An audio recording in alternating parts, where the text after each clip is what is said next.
of some surface water, travel disruption and hail and lightning too.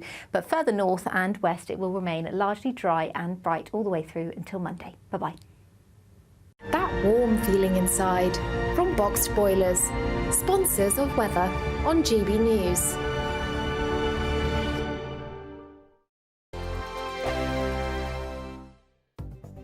The latest GB News travel.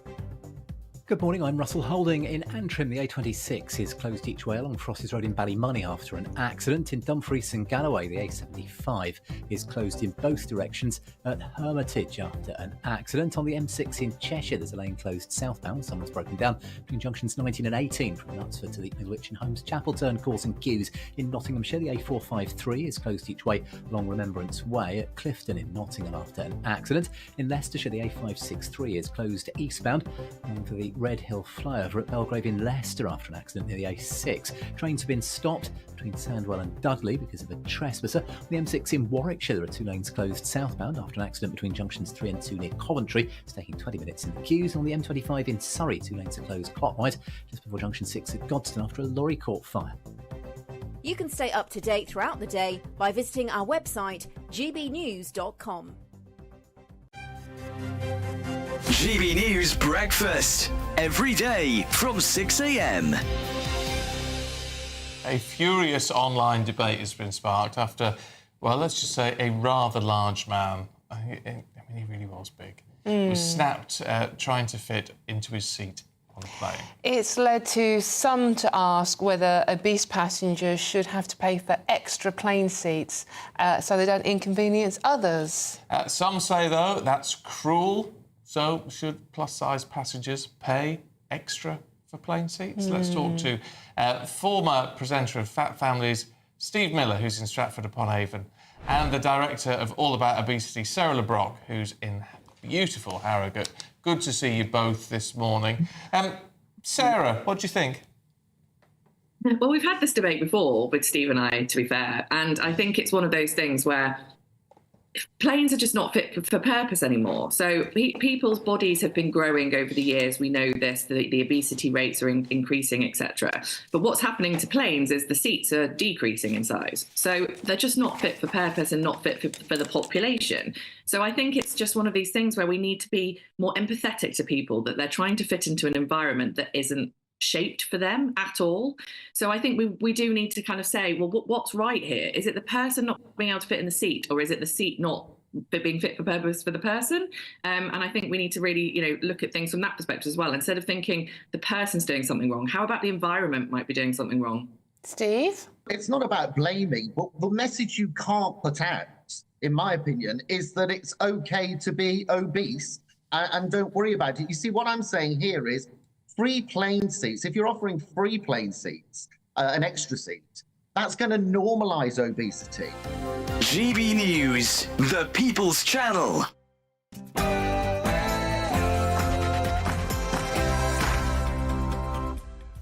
Good morning, it's 9:30 on Friday the 20th of September. We are live across the United Kingdom. This is Britain's Newsroom with Ben Leo and me, Nana Akweer. Very good morning to you. I hope you're doing well. Starmer's turmoil. A civil war brews in Number 10 as the Prime Minister defends his decision to pay his Chief of Staff, Sue Gray, a salary that exceeds his own. I no longer need to control this party. I'm going to let go.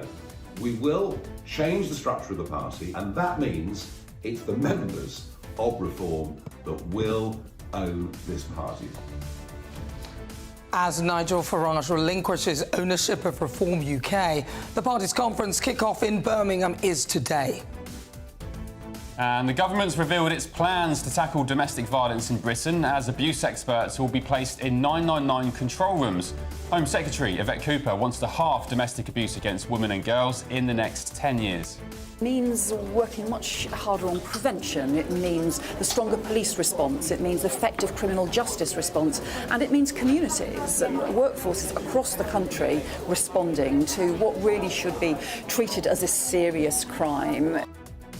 Budget boost. The government gets a £10 billion boost from the Bank of England. So will the Chancellor restore winter fuel payments for pensioners? And is English identity under threat? That's what Tory leadership Robert Jenrick warns as he says mass immigration and woke culture has taken hold of the country. And there is a huge British boxing bout this week. Paul Coit has more.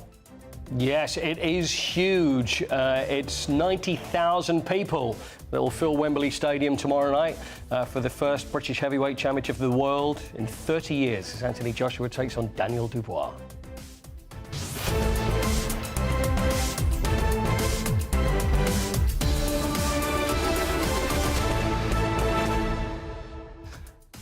All kicking off, isn't it? With what's he being called now? Free gig here. Oh goodness! I mean, how much? Over £155,000 it was actually, if reports to be believed. Plus Angela Rayner over £70,000 as well. I mean, what on earth is going on? You can't castigate Boris Johnson and then turn out to be behaving in a similar manner. It was revealed this morning that Angela Rayner, over the last New Year's we had in January, she spent 5 days in a luxury New York penthouse, courtesy of its owner, Lord Ali, the big Labour donor. Right. And she registered the holiday, personal holiday, and said it cost £250 a night.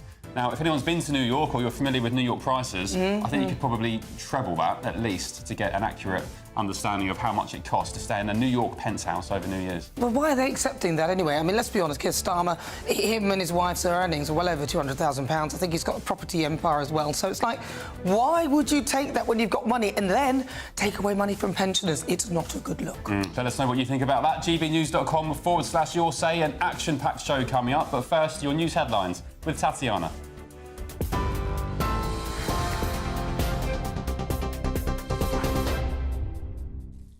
Ben, Anna, thank you and good morning. The top stories. A campaigner whose niece was killed by her ex-partner after calling the police multiple times says domestic violence victims need to be heard the first time they call 999.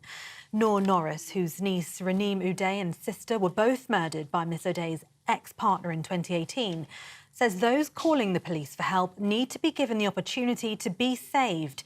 The Home Office says some police forces will start embedding domestic abuse specialists in their 999 control rooms early next year as part of Raneem's law to transform the way the police handle cases of violence against women and girls. An inquest found mistakes made by West Midlands Police had materially contributed to Ms O'Day and Ms Salim's deaths. Home Secretary Yvette Cooper says the government will ensure that things change. Victims of domestic abuse need to know that the police will be there for them in an emergency. That didn't happen for Rani Muda when she lost her life, and that's why we're bringing domestic abuse experts into 999 control rooms like this to make sure that the emergency response is right. We saw when Rani Muda called 999 4 times on the night she was killed, no one came. We cannot let that happen again. So we'll begin with the first wave, then we want to roll this out right across the country so that domestic abuse victims can know the police will be there for them when they call. In other news, the Foreign Secretary last night demanded an immediate ceasefire between Israel and the militant group Hezbollah after meeting allies in Paris. David Lammy will chair meetings today on the evacuation of Britons from Lebanon following Israeli airstrikes overnight. Israel's carried out more strikes on southern Lebanon, saying its warplanes hit more than 100 Hezbollah rocket launchers and other terrorist sites. The Israel Defense Forces said the launchers were ready to be fired against Israel. It wasn't immediately clear if there were any casualties. Lebanon's state-run national news agency said Israel carried out at least 52 strikes in the south of the country last night, and that Lebanon had also launched strikes on military sites in northern Israel. Earlier, the leader of the terrorist group Hezbollah said deadly explosions earlier in the week crossed all red lines, accusing Israel of what he said represented a declaration of war. Israel has not said it was behind those attacks, which saw pages and walkie-talkies explode across the country on Tuesday and Wednesday, and which Lebanese authorities said killed 37 people and wounded 3,000. And Tory party leader hopeful Robert Jenrick has warned that English identity is under threat. He claims the ties that bind the nation together are beginning to fray due to mass immigration and woke culture. Jenrick says immigration has had a clear impact on our culture, customs and cohesion. He's also suggested it's a contributing factor to this summer's riots, with unrest spreading across the country in the wake of the Southport knife attack, which killed 3 little girls.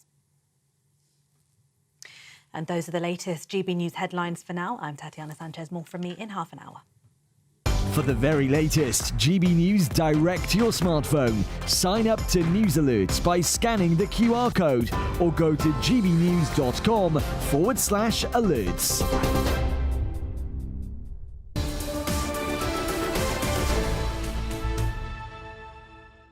Hello, good morning to you at home. Welcome to Britain's Newsroom, live across the UK, only on GB News, with me, Ben Leo, and Nana Akweer. Right, so we're kicking things off with Reform UK. Their conference and their leader, Nigel Farage, has relinquished ownership of the party. Have a listen. I no longer need to control this party. I'm going to let go. We will change the structure of the party from one limited by shares to a company limited by guarantee. And that means it's the members of Reform that will own this party. I'm relinquishing control of the company. OK, so big changes afoot at Reform UK. Their conference, of course, kicks off in Birmingham today, and our man on the ground, GB News political editor Christopher Hope, is there. Good morning, Christopher. What's the feeling like there today, and what is the sort of narrative the party's trying to push? Of course, we have the revelations there from Nigel Farage that the party's structure is being changed. What's the message they're trying to get out today? Hi Ben, hi Nana. That's right. Welcome to Birmingham, the NEC, where Reform UK are about to welcome maybe 4,000 members here. I've been inside the auditorium. It is glitzy. It's as grand as I've seen in any political party. This party feels it's going somewhere. They've won 5 MPs in July's general election. They're targeting 2,000 candidates in next year's local elections. They want to win hundreds of seats there. We'll hear later from all those 5 MPs. Nigel Farage is up at 4 p.m. That'll be live on GB News, of course. Others, Richard Tice, he'll be making his speech. He's the deputy leader. He's going to accuse Ed Miliband, the climate change secretary, of being the most dangerous man in Britain. He says we are the only country, he says, to have all this oil and gas under our control and not be using it. Other countries are laughing at us. He says it's a gross negligence not to use fossil fuels to bring down gas and heating bills and the like and keep us warm this winter. Lee Anderson will say that he wants to get his country back. He'll say he looks back to a time when children were taught to be good citizens at school, not taught there could be a different agenda. He also will see, but he'll give us the boldest speech I've seen so far in the brief remarks. He'll be saying that if we win these hundreds of council seats in May, this party can win the 2029 general election. Now that is an extraordinary claim to make, probably unlikely. They've got 5 MPs at the moment. They need over 325 to win an election, but it shows the ambition of this party, if nothing else. All right, Christopher, thank you very much. You'll keep us updated throughout the day. Right, let's get the thoughts of Brexiteer and businessman Ben Habib. Ben, you've been calling for the democratisation of the party for a while and the change of structure. Can you explain how the structure will change? Because Nigel Farage has relinquished his level of control within it. How does it work? What does this mean? Yeah, so just to clarify for people who aren't familiar with the subject, the company that is Reform UK Limited is the political party. It has 15 shares and Nigel owns 9 of them. So Nigel effectively owns and controls Reform UK Limited, the private company, which is the political party. What Nigel has declared he will be doing is changing the nature of that company into one limited by guarantee, where he doesn't own the shares, but the membership effectively own the party, and that the party will be run pursuant to its new constitution, which Zia Youssef revealed a couple of days ago. Ben, thanks for joining us this morning. You tweeted yesterday, and I quote, "I have now read the new Reform UK constitution. I'll be letting you know the facts of it tomorrow morning. Anyone voting on it on Saturday needs to hear what I have to say." Aaron Banks, the former UKIP donor, replied to you and said, how to spot a troublemaker who thinks he's important. What did he mean by that? Well, I don't know. You'll have to ask Aaron what he thinks by that. You've got no idea? I've got no idea. I mean, he's obviously a great fan of Nigel's, but that's no reason to detract from the very reasonable representation that I made, that I read the document and I was going to give people my analysis. I'm the one, by the way, who's been pushing for the democratization of the party. I was doing it privately for a long time, and I know Nana very validly has told me herself privately, Ben, keep these things private. But I kept it private for a long, long time until I could see the party wasn't moving in the direction required to democratize it. And I don't think you can be a serious political party with aspirations for government if you yourselves don't act in some democratic way. And when it became evident to me that my private pleadings were not going to bear fruit, I went public with my calls for the democratization of the party. And all credit, by the way, to GB News and Christopher Hope, who, speaking to Zia Youssef on the 22nd of August, got Zia Youssef to confirm, and this is volunteered up by Zia, that he had a finest legal minds in the country working on the Constitution day and night, and that it would guarantee that members could remove Nigel. It would introduce the democratization of the party. And I tweeted then, I don't know if Aaron Banks responded to me at that point, but I tweeted then a note of congratulations to Zia and the party. But when I got the Constitution the other day, actually it was a rehashed document that I had rejected a year and a half ago with a few changes here and there, which couldn't have been made more than by a paralegal. It certainly had not had the finest legal minds in the country on it. The document is very largely a mess, and it doesn't deliver the ability of the membership to remove the leader. And let me just get one thing clear. I am not seeking the removal of Nigel Farage. This has got nothing to do with Nigel Farage. But any organisation, whether it's political, private, governmental, if it has a leadership that cannot be held to account, that don't have checks and balances in place to ensure that they behave properly, and where the leadership don't recognise that they can be removed if they perform badly, that leadership and that organisation will fail. So it is because I love that which Richard and I and others created, Reform UK. I love the ideology. I think it's the last bastion, if you like, of protection for the United Kingdom from the precipice that awaits the country if the Labour Party and the Tory Party continue to behave the way they are. Whilst I love Reform UK, if Reform UK is to save the country, then it must itself reform and become a proper political party. It's got to carry the movement with it, and it's got to nurture that movement and deliver on the promises it's made to that movement. And that can only happen if you've got an accountable leadership, and that can only happen if you've got a proper constitution. But I'm afraid the constitution that I reviewed the other day is not fit for purpose. So Ben, do you see your future within Reform then? I see my future right now, in the present and in the near future, as the conscience of Reform. I live and breathe Reform. I've put my life blood into it over the last couple of years. Richard and I took it. When I joined the party, we were polling 6%. By the time the general election came along, we were polling 16%.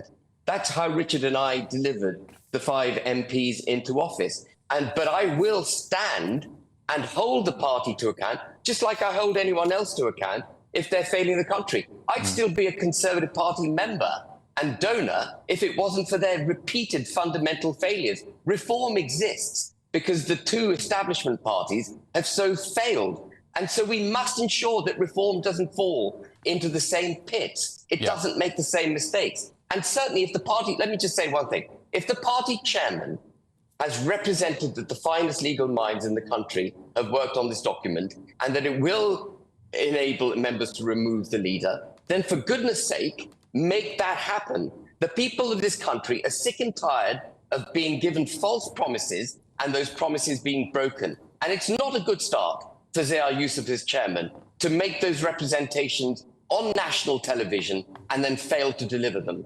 OK. Ben Habib, thank you very much. That's Ben Habib. He's at the Reform UK conference. But up next, there's a huge British heavyweight fight at Wembley tomorrow with a record sellout crowd of 96,000 expected at the bout. Stay tuned, we'll be talking about that. But you're with Britain's Newsroom on GB News.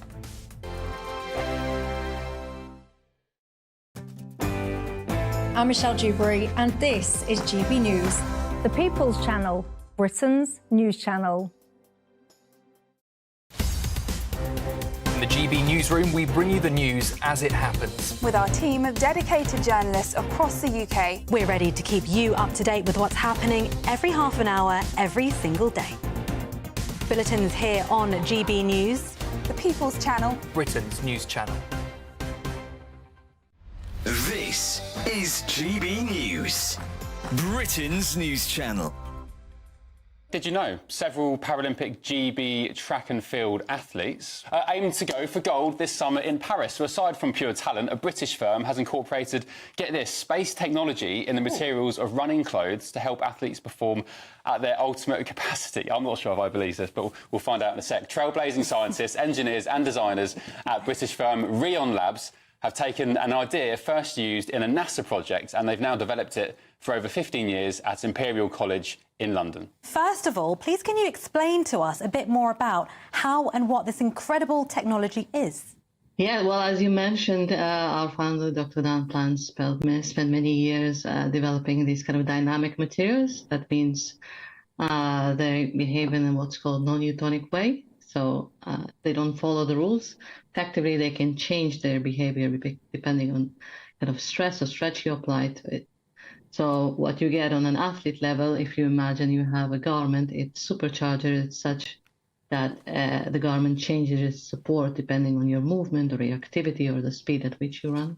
So you're saying that it generates, what, more sort of kinetic energy, is that right? Not quite. It makes you effectively make more out of your own energy. Spot the athletes with the wavy curves and stripes, you'll see that. So that's super polymer we have in combination with these stripes that are kind of built around the way your muscles moves. You said the difference between first and fourth place is a fraction of a percent. Yeah, that's the very main difference it makes. So even if you manage to kind of make more of your own energy and improve your performance by 1%, that's the difference between podium and non-podium. GB News, the People's Channel. Join me, Nana Okoye, for an informative, interactive news programme with a difference. It's fun. No, you didn't say that, Dave. I'm so surprised. I think there's an element of truth to that. Join me from 3 p.m. every weekend, only on GB News, Britain's news channel. I'm Ellie Costello, and thank you so much for joining us here on GB News, the People's Channel, Britain's news channel.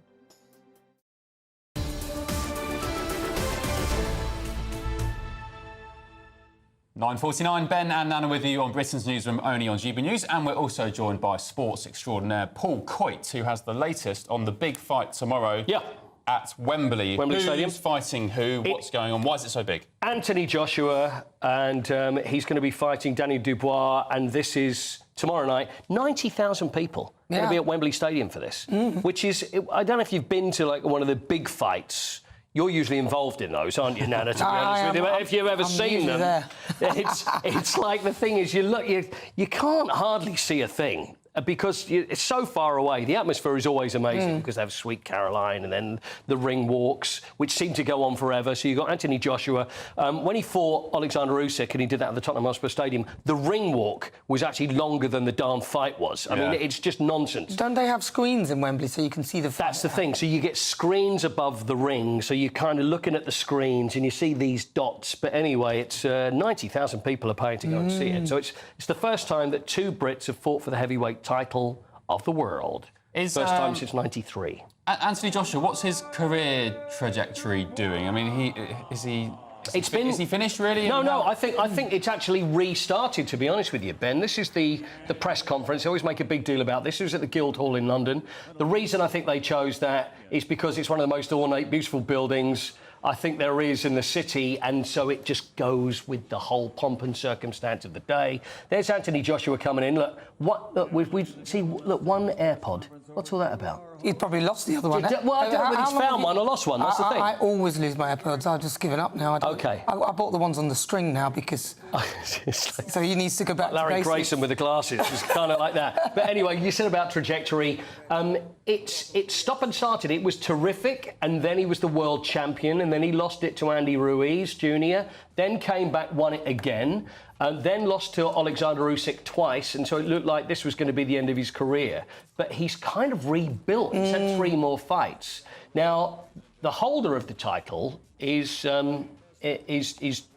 Joyce there. Now, he won that by default. It's because Usyk actually relinquished one of them, which is the IBF. So he's picked that up. So Joshua is the challenger for this. So whoever actually wins this fight will then probably go on and fight Alexander Usyk. So possibly to unify. There's just so many titles. What are his chances of winning? Is he expected to win? Joshua, yeah. You know, there's quite a few people that are saying that Joyce, because he's such a big puncher, could win this fight. But I think the way, and it is about that trajectory, I think that Anthony Joshua will win this fight. How much does he get then? How much do they get for these fights? Because there's a lot of money involved. Prize purse. You know what?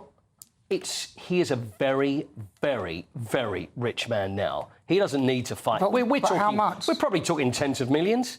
I'm a sports guy, you know, it's all about the title. It's not about the cash for me. But there will be a huge amount of money at stake. Yeah, apparently 10 million each. 10 million each? 3.5 million up front, and then, depending on pay-per-view sales, up to 10 million each. Walk in the park. So this is like acting, really. They could pretend to fight, and then one of them relinquishes, but it doesn't matter, really, because they both get 10 million at the end. I mean, what's the point of this? Well, the point of this is the title, because that's what they fight for. They get the money, but we're often seeing a lot of rematches. This is what's happened over the last few years. For the money. Is that you'll get that, and if it's a great fight, they'll think, people are going to want to see this again. So we'll put it on again, and then there'll be, it's like Joshua and Usyk, you know, there's a lot of appetite to see these fights go on again, but really you're thinking, well, you know what, that's happened, now let's see them fight someone else. Okay. But it just sums up to a lot of money just for the people that are going there, let alone pay-per-view. How much is the pay-per-view ticket? Usually, I mean, I don't know how much it is, it's usually about 30 quid. What a rip-off. So watch the fight. I'll get a takeaway and watch EastEnders instead of it. OK, watch a rerun of an old Ali fight. You should be watching GB News. Well, yeah, Saturday night, Saturday 5,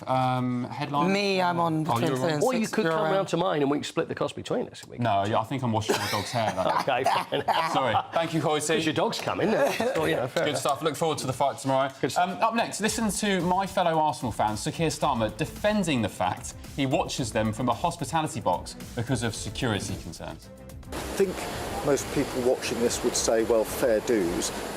Fair dues? What's he talking about? So he's getting a box worth £8,000 a game at Arsenal. He's been given the box for free. I don't know why, as an Arsenal fan, they have given a box to a politician just free of charge. I don't understand. Well, look, he would argue that it's his security and everything else, but Rishi Sunak would sit in the stands, and also Prince William sits in the stands, so can Keir Starmer. Stay with us, though. All right, and he's got your weather. We'll be back in a tick. A brighter outlook with Box Solar, sponsors of weather on GB News. Good morning. Welcome to your latest GB News weather update. A change today for many southern areas with a thunderstorm warning in force. Across the north and west, though, it should remain fairly fine and it will feel warm in any sunshine still. But there's quite a lot of cloud around once again this morning, particularly across eastern areas, northern England, parts of eastern Scotland too, where we could see some drizzly rain. But for most of us across more northern areas, it should stay dry through much of the day. Now, as that cloud does lift and break up for more southern areas, that will allow some thunderstorms and heavy showers to break out. Not everywhere is going to see them.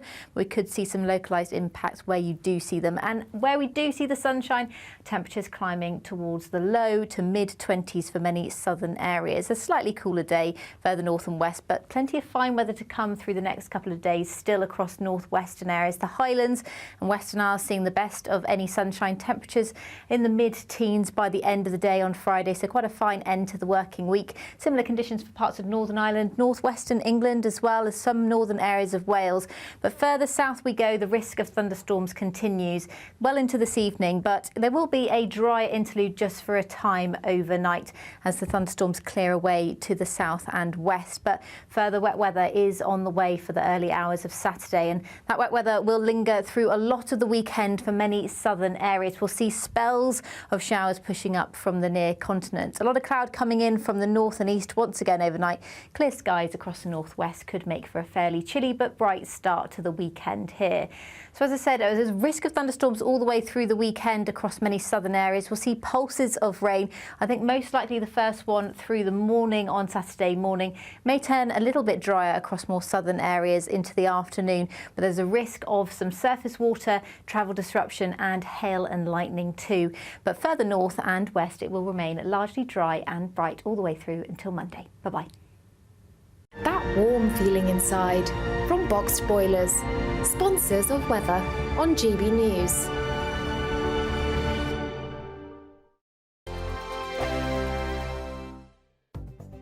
The latest GB News travel. Good morning, I'm Russell Holding. In Antrim, the A26 is closed along Frosses Road in Ballymoney after an accident. In Dumfries and Galloway, the A75 is closed at Hermitage after an accident. The M58 in Lancashire is blocked eastbound, where a car overturned between junction 5 at Upholland and the M6 causing queues. On the M6 in Cheshire, there's lane closed southbound, where someone's broken down between junctions 19 and 18 from Knutsford to Middlewich causing queues. Trains have been stopped between Birmingham New Street and Wolverhampton thanks to a trespasser. On the M6 in Warwickshire, 2 lanes are closed southbound after an accident between junctions 3 and 2 near Coventry, taking 20 minutes in the delays. On the M25 in Surrey, there's a lane closed clockwise where a lorry caught fire just before junction 6 at Godstone, causing long delays back along the M26 towards the M25. And in Dorset, the A351 is closed each way at Halton Heath after an accident causing queues. And that's the latest. You can stay up to date throughout the day by visiting our website gbnews.com. You could be luck. Are the newspapers getting you down? My wife didn't divorce me that month. Struggling to separate the wheat from the chaff? I know that it's a bit of a circus at the best of times.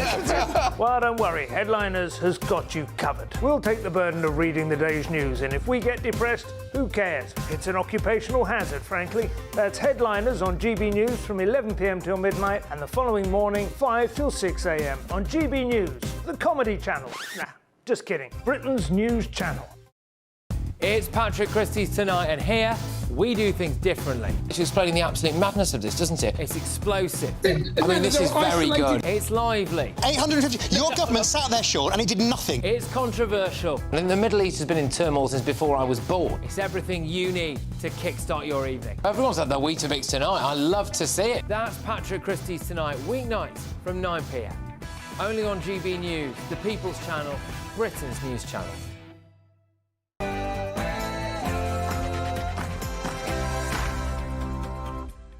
Very good morning to you. It's 10 a.m. on Friday, September the 20th, live across the UK. This is Britain's Newsroom with me, Ben Leo, and Nana Akweer. Starmer's turmoil. Now a civil war brews in number 10 as the Prime Minister defends his decision to pay his Chief of Staff, Sue Cray, a salary that exceeds his own. I no longer need to control this party. I'm going to let go. We will change the structure of the party, and that means it's the members of Reform that will own this party.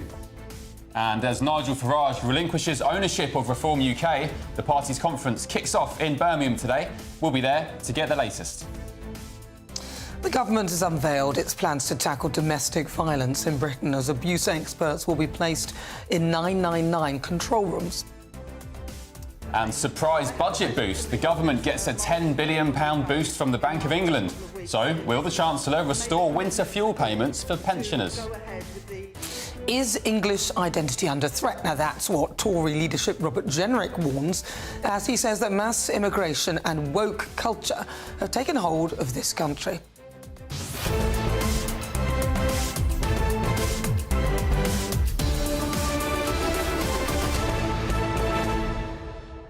I mean, I'm being a bit presumptuous there. He's not the leadership candidate. So he hasn't got the title yet. Candidate is what he is. Leadership hopeful.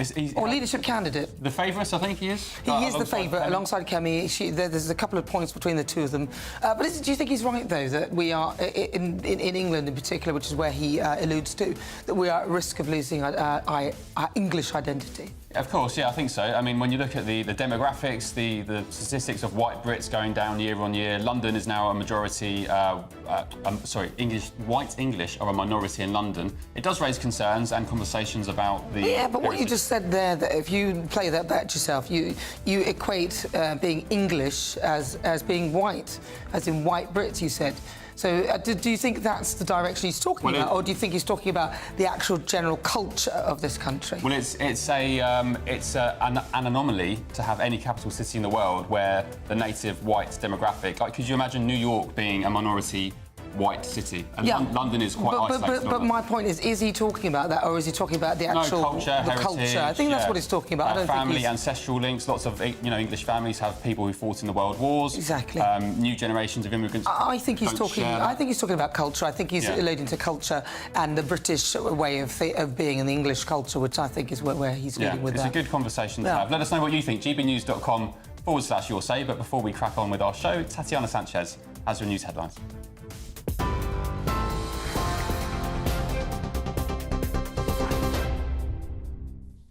Ben, Nana, thank you. The top stories. A campaigner whose niece was killed by her ex-partner after calling the police multiple times says domestic violence victims need to be heard the first time they call 999. Noor Norris, whose niece Raneem Uday and sister were both murdered by Ms Uday's ex-partner in 2018. And she says those calling the police for help need to be given the opportunity to be saved. The Home Office says some police forces will start embedding domestic abuse specialists in their 999 control rooms early next year as part of Raneem's law to transform the way police handle cases of violence against women and girls. An inquest found mistakes made by West Midlands police had materially contributed to Ms O'Day and Ms Salim's deaths. Home Secretary Yvette Cooper says the government will ensure that things change. Victims of domestic abuse need to know that the police will be there for them in an emergency. That didn't happen for Raneem Uday when she lost her life, and that's why we're bringing domestic abuse experts into 999 control rooms like this to make sure that the emergency response is right. We saw when Raneem Uday called 999 4 times on the night she was killed, no one came. We cannot let that happen again. So we'll begin with the first wave, then we want to roll this out right across the country, so that domestic abuse victims can know the police will be there for them when they call. But Raneem's auntie Noor Norris says the system failed her family. It's been such a very painful journey for Raneem to start with. All the hard work she put in to try to get the help and support she needed, and she didn't get that. Into the extent of going through the pain of not being supported from the beginning of her abuse through the authority, the police, social workers and all that, into that point where she lost her life, and we lost her in 2018. Her and my sister tried their best to be here today, but the system failed them because the attitude of domestic abuse was very dismissive. In other news, the Foreign Secretary last night demanded an immediate ceasefire between Israel and the militant group Hezbollah after meeting allies in Paris. David Lammy will chair meetings today on the evacuation of Britons from Lebanon. Following Israeli airstrikes, Israel carried out further strikes on southern Lebanon overnight, saying its warplanes hit more than 100 Hezbollah rocket launchers and other terrorist sites, it says. The Israel Defense Forces said the launchers were ready to be fired against Israel. It wasn't immediately clear if there were any casualties. Lebanon's state-run national news agency said Israel carried out at least 52 strikes in the south of the country last night, and that Lebanon had also launched strikes on military sites in northern Israel. Earlier, the leader of the terrorist group Hezbollah said deadly explosions in the week crossed all red lines, accusing Israel of what he said represented a declaration of war. Israel has not said it was behind the attacks, which saw pagers and walkie-talkies explode across the country on Tuesday and Wednesday, and which Lebanese authorities said killed 37 people and wounded 3,000. Tory party leader hopeful Robert Jenrick has warned that English identity is under threat. He claims the ties that bind the nation together are beginning to fray due to mass immigration and woke culture. Jenrick says immigration has had a clear impact on our culture, customs and cohesion. Mr Jenrick's also suggested it's a contributing factor to this summer's riots, with unrest spreading across the country in the wake of the Southport knife attack, which killed 3 young girls. Now the news, thunderstorms and lightning are set to batter the UK with up to 70 millimetres of rainfall expected within a few hours after a spell of dry, warm weather. The Met Office has issued 2 yellow weather warnings for thunderstorms for today and tomorrow and said damage to buildings as a result of lightning strikes, disruption to public transport and flooding should be expected within the affected areas. Today's alert covers most of the southwest England, parts of Wales, the Midlands and West London, and is in place from midday until 8 o'clock tonight. The second warning is in place all of tomorrow from 1 a.m. and covers all of Wales and southwest England, the Midlands and parts of the southeast of England. And in sport, Anthony Joshua is ready to take revenge for coming off worse in a brutal sparring session against Daniel Dubois 8 years ago when the British rivals clash at Wembley Stadium tomorrow night. Joshua admitted he was hurt by Dubois when they duelled in training at Team GB headquarters in Sheffield in 2016. The year he defeated Charles Martin to win his first world title. At the time, Dubois was just 18 years old and still an amateur, but the power he displayed against the Olympic gold medalist that day convinced promoter Frank Warren to sign him up as a pro. Joshua admitted at yesterday's head-to-head press conference that he felt the strength of Dubois. He cracked me with a great shot, and it's my chance to get him back on Saturday. I'm not dependent on punch power, you know. You know what, it takes a lot more than that to be a great fighter. A lot more than that to be a great fighter, so there's various ways I'll win. But I've got the fighter spirit, and that's how I'll go in there and break him down. And those are the latest GB News headlines for now. I'm Tatiana Sanchez. More from me in half an hour. For the very latest GB News direct to your smartphone, sign up to News Alerts by scanning the QR code or go to gbnews.com/alerts.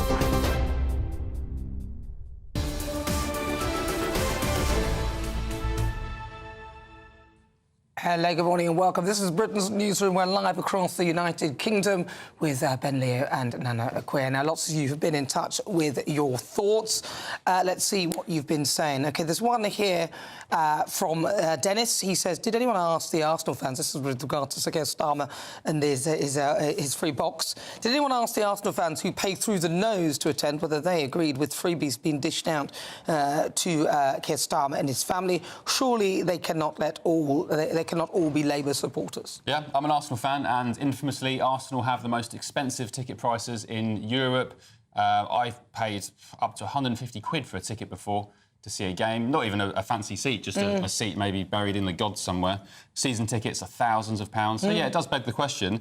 I'd rather Arsenal, my club, which is built on class and tradition and, you know, a really good culture of doing things for the community. I'd rather they gave it to school kids. Why don't you give it to local school kids? Or why not give it to the pensioners? Yeah. Well, this one, on what you said, Grumpy Grandad says, from what I can make out, Starmer always sat in the stands, but the team upgraded him to a box for security reasons, which is fair enough, I suppose.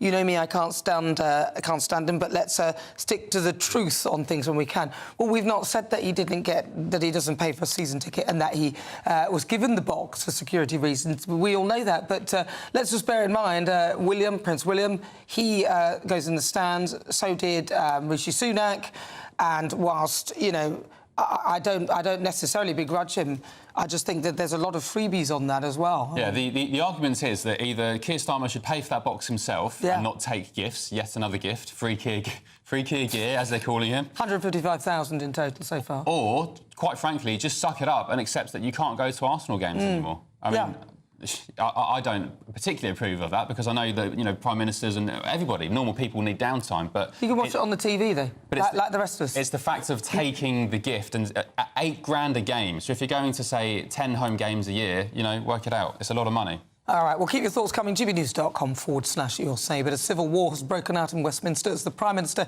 is forced to deny that he's lost control of government amid the Sue Gray row. Yes, Sir Keir Starmer defended himself after questions over Gray's £170,000 salary that reportedly exceeds his own just by £3,000. And newspaper reports, if they're correct, revealed that... Actually, it's from the BBC. If they're correct... Well, again, if they're correct. If they're correct, Sue Gray was apparently was told, look, you're going to be earning more than the Prime Minister. Would you like to take a £3,000 pay cut just so you're slightly below the Prime Minister and, you know, it looks fit and proper? She said...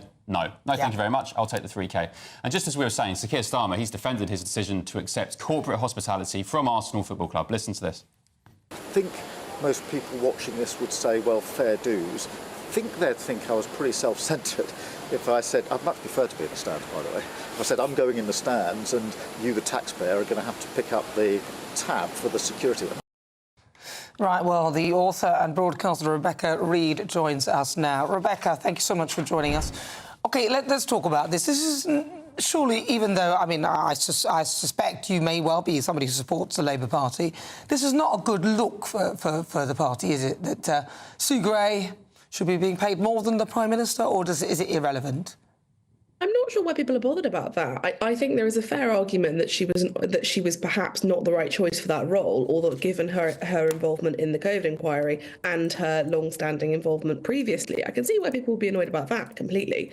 But I don't really understand why her getting paid more is a problem or is worrisome. She's got a fairly significant job.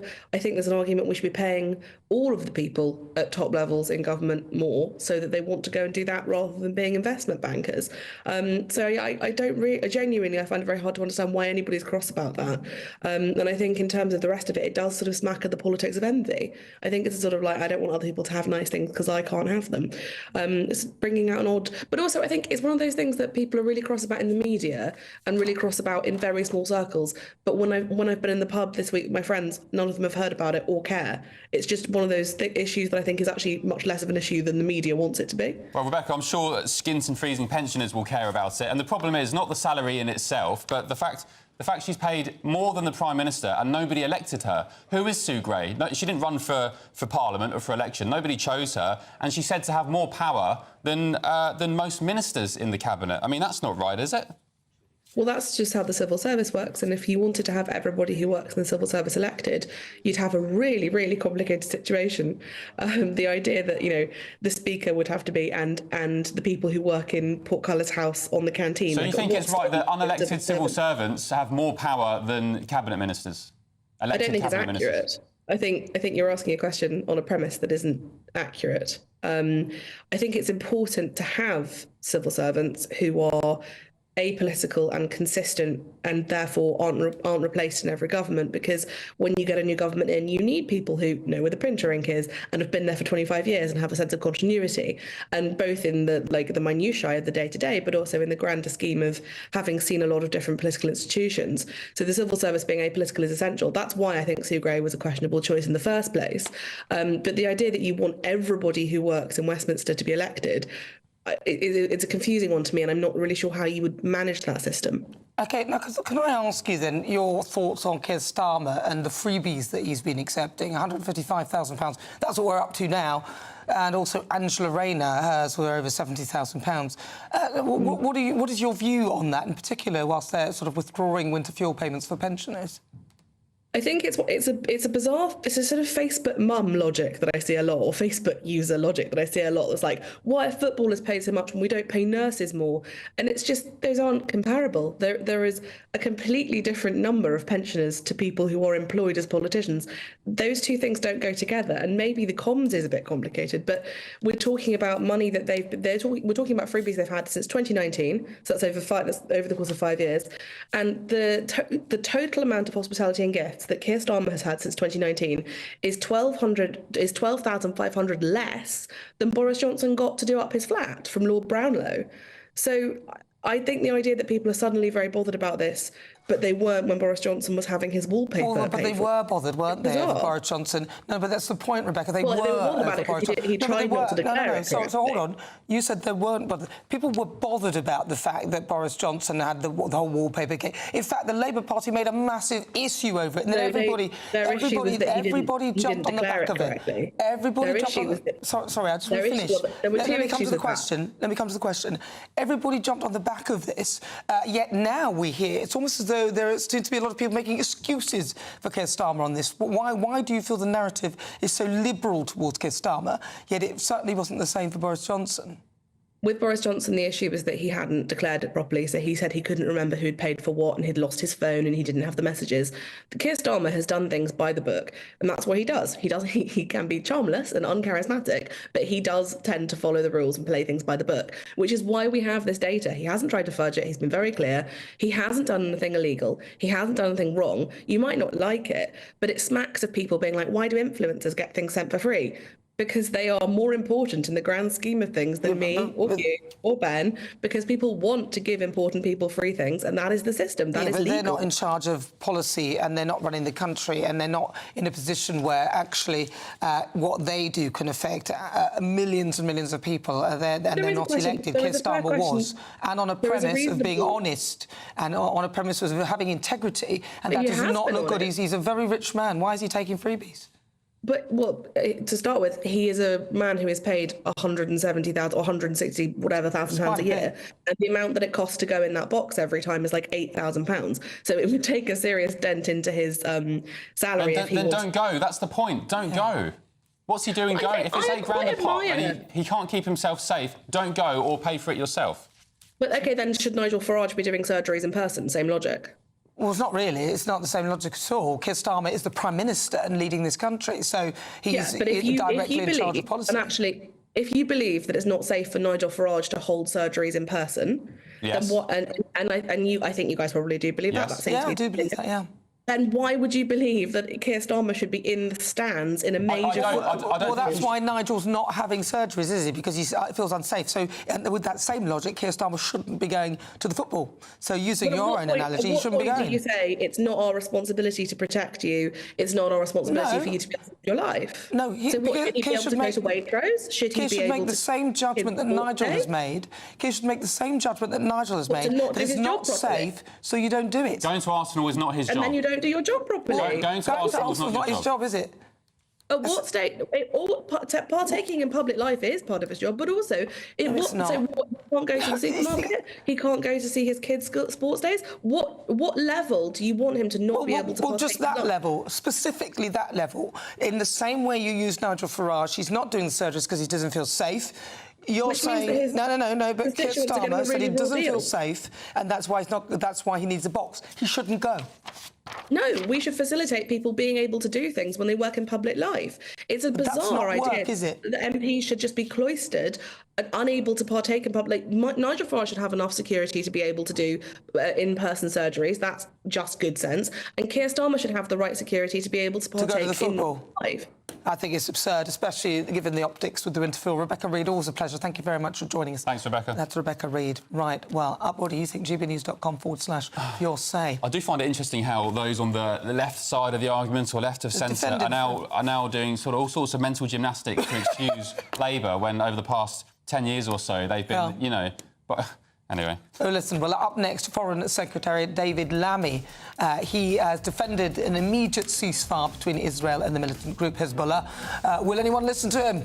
You're with Britain's Newsroom on GB News.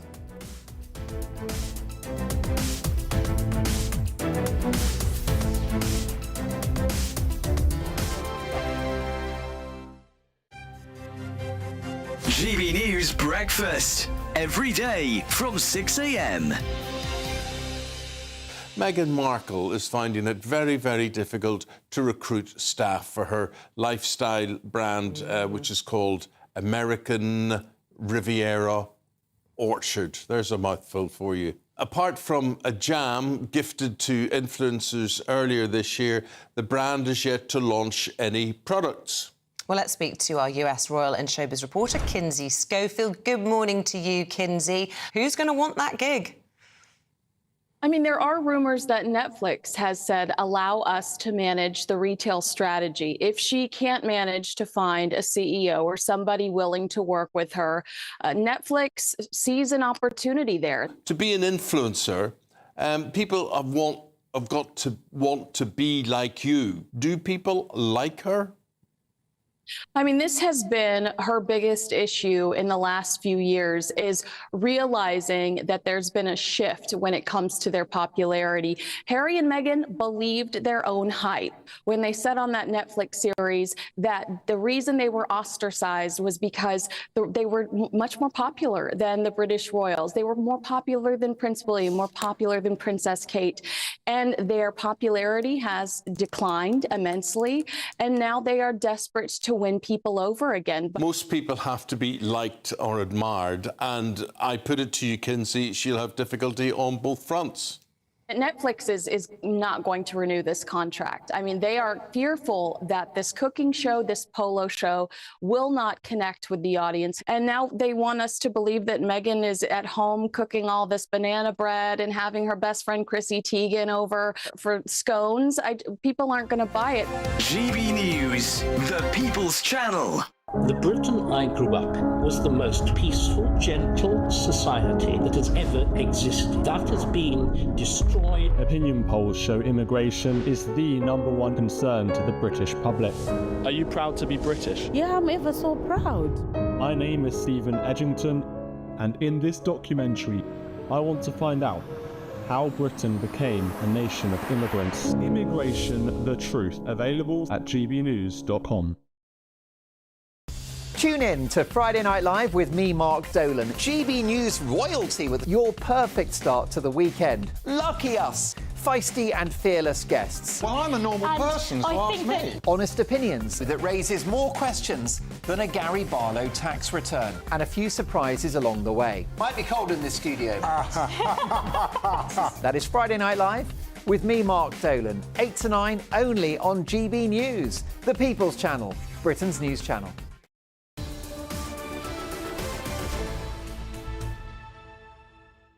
Hello, welcome back. 10:23. Ben and Nana with you on Britain's Newsroom on GB News. And we're also joined by political commentator Emma Webb and broadcaster and TV personality Precious Muir in the studio. Good morning to you both. What would you like to kick off with? Well, should we start with this one? I'm still in control. That's the words of Keir Starmer. The Prime Minister was forced to defend his authority amid growing questions over Sue Gray's a larger-than-life pay rise, or pay salary even. I think that actually a lot of people have a problem with it because she's a woman. I think that if she was a man, they actually wouldn't have this issue. Oh, Precious. I really genuinely believe that. I think that because she's a man and the Prime Minister... Sorry, she's a woman and the Prime Minister obviously is a man, there is an issue. I think that she's obviously there to do the job, and if she's getting paid more than him, then that just so happens to be. But who is she? Well, she's Who obviously... elected her? What does she stand for? What's her policies? Who is Sue Gray? Well, at the end of the day, she's obviously doing the job, and that's why she's getting paid to do so. If Keir Starmer had an issue with it, he would actually get into control of the situation and change the salary. But obviously, he isn't, so he's getting on with it. You just said get into control of the situation. Sounds like he's lost control. Do you think he's lost control over The idea that people are complaining because she's a woman is funny, I think. I mean, she's being paid £25,000 more than chiefs of staff were paid under the Conservative government. She's responsible for signing off the lower salaries for SPADs, reducing SPAD numbers. That's why other civil servants special advisors are surprised by this, that she's earning so much money and so much more money than the Prime Minister. But it's also because, obviously, Sue Gray in her previous position, there have always been question marks about her appointment to this role as Chief of Staff, and that this is also coming at the time when we've had all this news about Keir Starmer receiving so many, hundreds of thousands of pounds worth in gifts. So I think it's a bit hypocritical for the Labour Party to be doubling down over this kind of thing, given how much attention and scrutiny they paid to the Conservatives over this, when, you know, they're doing exactly the same thing. Do you think that they released this information to actually cover Keir Starmer in regards to the gifts that he's receiving? So instead of him receiving that type of, you know, conflict, or, you know, everyone's going on about all these freebies, how about we just release her salary and announce to the world that he's getting paid less, so hence why he can't afford to pay for Arsenal tickets. Tactics. A little distraction, I think, because obviously if he's getting paid less, he can't pay for the box Well, if they were going seats. to do that, they could use Jazz Athwell instead, who's the dodgy Labour landlord who brought out a licensing system that he himself did not follow. But also, everything suggests that the reason why this probably has been leaked, and it's interesting that there's now this sort of crusade to try and find out who the person was who leaked it, rather than admitting that there are some legitimate concerns as to why she's being paid so much more, given... It's a proper leak. But everything suggests the reason why this would have been leaked is because so many other members of staff have already been disgruntled by Sue Gray, so of course they have a motive. Occam's razor, that's a much more simple explanation than they're trying to cover up the stories around Keir Starmer, which haven't been covered up at all. One Starmer ally has told the Prime Minister he needs to, this is according to the Daily Telegraph, read the effing riot act to stop staff leaks. So I don't think it's intentional. But, Precious, let me ask you again, because this is very important. It's not just the fact she's paid £170,000 or £3,000 more than the Prime Minister. Sue Gray is the person who, admittedly, Chris Pincher aside, which was the cherry on the cake, admittedly brought down Boris Johnson by eating, again, cake in Downing Street. He didn't eat the cake, actually. He turned up. He ate some crusty M&S sandwiches on his birthday. She toppled Boris Johnson. She's now Keir Starmer's Chief of Staff, widely reported to have more power than any cabinet minister, paid more than the Prime Minister. The head of the civil service, Simon Case, is said to be resigning imminently in the new year because apparently he doesn't get on with Sue Gray because she wields so much power. Who is Sue Gray? Who elected her? What does she stand for? Why is her son a Labour MP? Can't answer why did Lord... She has too many questions all at once. Well, I just think that obviously people just have an issue because she is a woman. That's my stance on it. I truly believe that. I truly believe that. I don't... Look, that would be fair enough, but there's a lot going on with Sue Gray, and if she's a woman, she's reached the heady heights that she has reached. So that certainly didn't work against her. Right, well, let's move on to this one. Get out of Lebanon now. That's what Britons have been told. Emma Webb. United States, UK, a number of other countries, including Spain, Canada, Australia, France, Germany, I think, as well, have issued warnings to their citizens in Lebanon that they should get out now while they can still take commercial flights out, because it could change at a moment's notice. And so this is coming after Israel had a very, very discriminate attack on Hezbollah terrorists using pagers, and there are some fears that this could further ignite a sort of blazing fire in the region. Well, there's an argument that I'm listening to a lot of news reports that say, oh, it's terrible, and obviously it's awful that people lose their lives. But this was, as you said, discriminate. It was specifically at terrorists who were part of Hezbollah and all the other, and Hamas and all it is the other remarkable groups. how few people are willing to say that they are terrorists. These are not innocent civilians, and people always complain about Israel, saying they should be more discriminate. Well, this was a case of them being about as discriminate as you possibly could be. This was the most targeted attack imaginable, much more discriminate than the indiscriminate attack by Hezbollah that launched a rocket onto the Golan Heights into a Druze community and killed 12 children. So it's interesting. People like to talk about context when it suits their narrative, but not when it doesn't. Precious. I just think it's really sad, obviously, because children and women are obviously always a part of the conflict, and they're the ones that are suffering. And we have to get a handle... How were they in this particular one? Because the pages were targeted specifically at terrorists, so... Yeah, but that's always the case. If it had been a bomb, then that would have been more... It would have been an attempt for it to be discriminate, but it would have been more indiscriminate. This is literally directly to a terrorist who has a pager in his pocket. Yeah, but then that always happens. I mean, they obviously are targeting a certain amount of terrorists, but then women and children are always a part of the conflict. But it's impossible. Like it's impossible for not... And anyway, you don't know whether you can believe the statistics that are coming out and the numbers of women and children that are being killed, because we know that some of these people do stretch the truth. But the point of this is a very discriminate attack. How would you suggest they get rid of their enemy if you don't do it in a very discriminate, specific, person-to-person conflict? Well, this is where the leader has to get involved, because obviously the conflict is amongst the people and the conflict is constantly going on. We can't get a handle on. Obviously, the politics in this nation is always about one side against the other. So are you sympathising with the terrorists? And just no, I'm not sympathising with the terrorists at all. Well, I'm just asking. No, not at all. I'm not, no. No, a 10-year-old girl did die. As yes, children and women are dying. Sure, of course, but if you want to talk about women and children, let's talk about the women who are being raped in captivity, who are still being held by Hamas, the women who were raped and murdered by Hamas on October 7th. Let's talk about the children who are still being held in captivity, or the 12 children who were murdered on the Golan Heights. Yeah. That's the women reason and why children they are captured constantly, being raped, tortured. That is the reason why they. That is the reason why they are discriminately. And actually, I mean, this attack on these Hezbollah operatives is genius, because it is as discriminate as you can get. From a military perspective, I was very impressed with how they did it. They would have had to have intercepted the shipment of pagers and walkie-talkies. On that front, from a security point of view, very impressive. Obviously, nobody wants people to die, but it is a war, and unfortunately, unfortunately, there will be casualties of war. Right. Well, thank you very much, both Emma and also Precious. Time to get your news headlines with Tatiana Sanchez.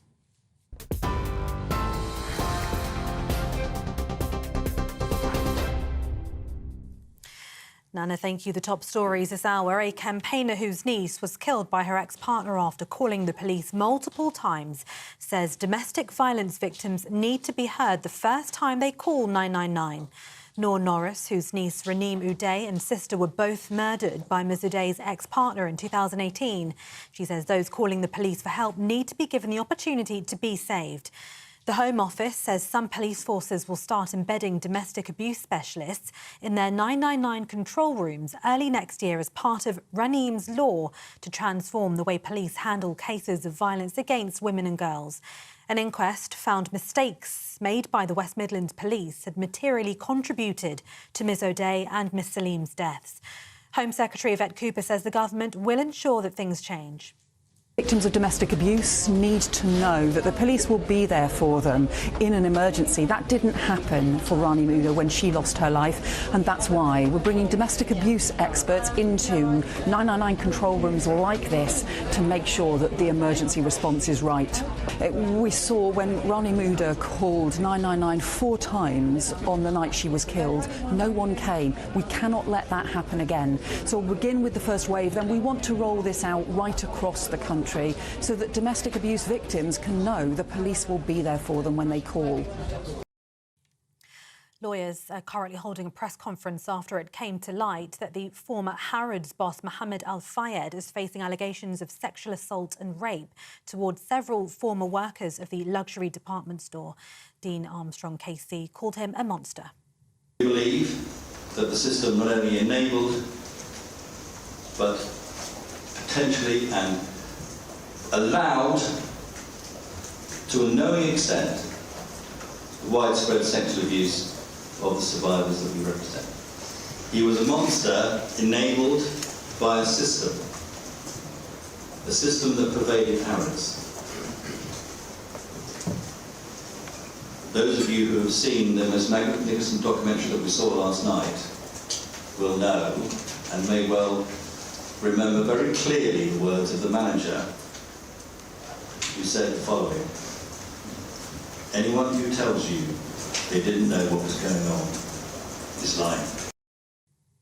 And Tory party leader hopeful Robert Jenrick has warned that English identity is under threat. He claims the ties that bind the nation together are beginning to fray due to mass immigration and woke culture. Jenrick says immigration has had a clear impact on our culture, customs and cohesion. Mr Jenrick's also suggested it's a contributing factor to this summer's riots, with unrest spreading across the country in the wake of the Southport knife attack, which killed 3 little girls. And those are the latest GB News headlines for now. I'm Tatiana Sanchez. More in half an hour. For the very latest GB News direct to your smartphone, sign up to News Alerts by scanning the QR code or go to gbnews.com/alerts.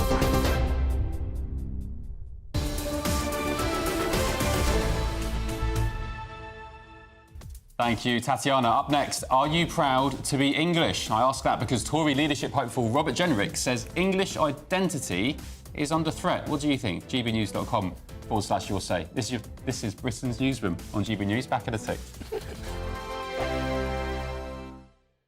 Good morning. Welcome to your latest GB News weather update. A change today for many southern areas with a thunderstorm warning in force.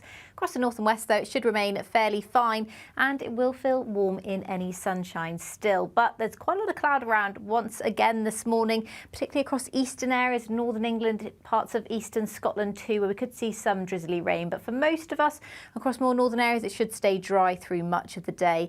Now, as that cloud does lift and break up for more southern areas, that will allow some thunderstorms and heavy showers to break out. Not everywhere is going to see them. We could see some localised impacts where you do see them. And where we do see the sunshine, temperatures climbing towards the low to mid-20s for many southern areas. A slightly cooler day further north and west, but plenty of fine weather to come through the next couple of days still across northwestern areas. The Highlands and Western Isles seeing the best of any sunshine, temperatures in the mid-teens by the end of the day on Friday, so quite a fine end to the working week. Similar conditions for parts of Northern Ireland, northwestern England, as well as some northern areas of Wales. But further south we go, the risk of thunderstorms continues well into this evening, but there will be a dry interlude just for a time overnight as the thunderstorms clear away to the south and west. But further wet weather is on the way for the early hours of Saturday, and that wet weather will linger through a lot of the weekend for many southern areas. We'll see spells of showers pushing up from the near continent. A lot of cloud coming in from the north and east once again overnight. Clear skies across the northwest could make for a fairly chilly but bright start to the weekend here. So as I said, there's a risk of thunderstorms all the way through the weekend across many southern areas. We'll see pulses of rain. I think most likely the first one through the morning on Saturday morning. May turn a little bit drier across more southern areas into the afternoon, but there's a risk of some surface water, travel disruption and hail and lightning too. But further north and west, it will remain largely dry and bright all the way through until Monday. Bye-bye. The latest GB News travel. Good morning, I'm Russell Holding. On the M8 in Edinburgh, the outside lanes closed westbound where a car hit the central reservation between junctions 2 and 3 from the M9 to Livingston. It's taking around 20 minutes in the queues. In Dumfries and Galloway, the A75 is closed at Hermitage after an accident. In Antrim, the A26 is closed along Frosses Road at Ballymoney after an accident. The M58 in Lancashire is closed eastbound where a car overturned between junctions 5 and 6 towards the M6, causing queues from junction 4 at Skelmersdale. On the M6 in Cheshire, there's a lane closed southbound where someone's broken down between junctions 19 and 18 from Knutsford to Middlewich, causing queues. On the M25 in Hertfordshire, the inside lane's closed anti-clockwise just before junction 23 for the A1 after an accident, with queues halfway back to junction 25 for the A10. And on the M25 in Surrey, there's a lane closed clockwise where a lorry caught fire just before junction 6 at Godstone, causing queues back along the M26 towards them. That's the latest. You can stay up to date throughout the day by visiting our website, gbnews.com.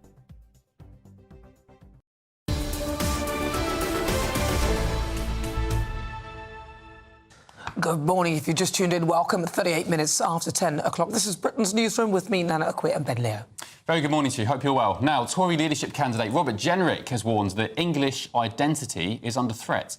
Now, he says that immigration and woke culture is stripping away English culture, and the people in Scotland and Wales are proud to be Scottish and Welsh, but those from England are far from proud to be English. I always think that. I always think the Scots are proud to fly their flag and the Welsh, and as soon as the English do, somehow it's related to football hooliganism or something like that. But why do you think that is? What is the theory behind it? Well, we're joined now by Senior Fellow for New Culture Forum, Philip Kissedy. Good morning, Philip. Thank you for joining us. Has Robert Jenrick got a point? If so, really, what is his point? Hi, both. Well, first of all, it's lovely to be with you. Yes, of course, he's got a point. My problem with the whole thing is that the Conservative Party should have been talking about this 10, 15 years ago.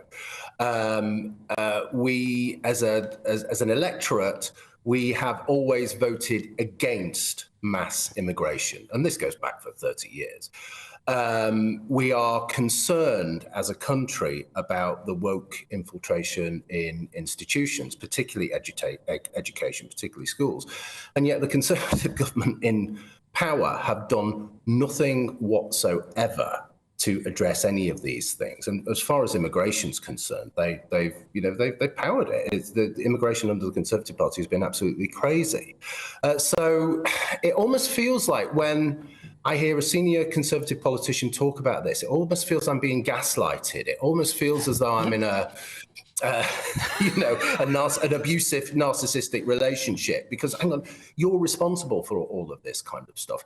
Yes, we've got in the institutions, we've got people, pretty much everybody. There are one or two people, myself included, but there are one or two people.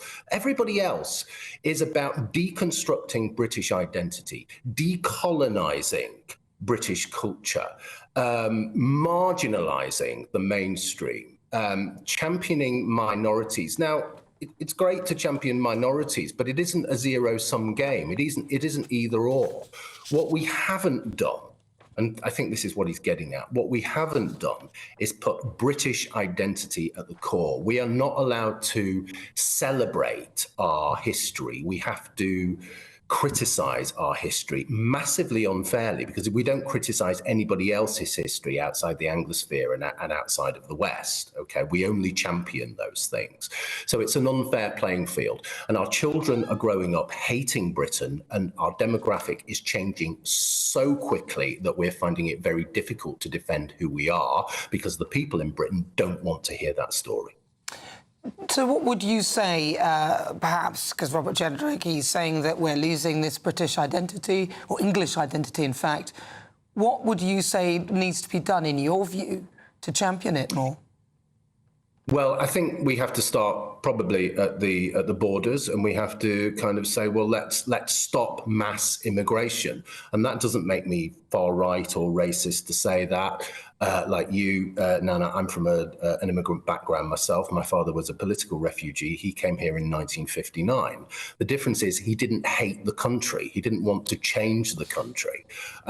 So we need to stop the numbers. We need to really take seriously what people are saying. So stopping mass immigration is the obvious one. Then tackling the culture in institutions and really starting root and bough, taking all of the quangos, the arm's length institutions, the universities, the schools, really taking apart the ethos there, taking apart the culture, challenging this very simplistic narrative of Britain bad, everywhere else good, taking that apart and saying, no, if you don't want to have an honest, decent discussion about who we are, what we've done and where we're going, then you shouldn't be in the institutions, because you are just peddling ideological lies. Now, Britain isn't perfect, and it never was, but our history ultimately is one of doing good rather than doing bad. The world is a better place for Britain's actions in it, and I think our children should be taught that. And if we focus on education, if we focus on primary, secondary, and higher education, then we might be in a place where we can look to the future and say we have a demographic, a nation that is proud to be who we are. And if we are proud of what we are, we put the nation state first, then we can function. The problem is we can't function at the moment. We are living in a sectarian society. You see it in London and all the major cities every week. There are hate marches, anti-Semitism is rife, misogyny is rife. It's because we have no coherence. We don't have a national identity. And I'm glad that Robert Jenrick is saying that we need to put this first. We need to put nation state first. We need to understand who we are. But my God, there's a lot of work to do, and this stuff should have been happening 10, 15 years ago. Philip Kisley, thank you very much. Really good to talk to you. That is Philip Kisley there. Yeah, I second everything he's just said there. I think he's making a good point. What do you think? GBNews.com/your say. Up next, there's a huge British bout at Wembley tomorrow with a record sellout crowd of £96,000, or 1,000 even expected. Back in just a moment. This is Britain's Newsroom on GBNews.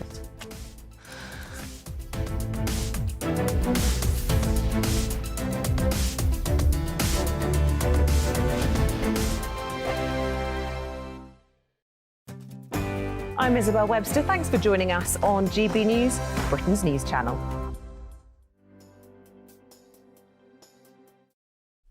Every Saturday, 10 till 12, we'll bring you all of the news that you need to know. We'll also remind you that there is so much to smile about. It's my favourite time of the week. I get to relax, enjoy some light-hearted stories, and let Ellie teach me about fashion too.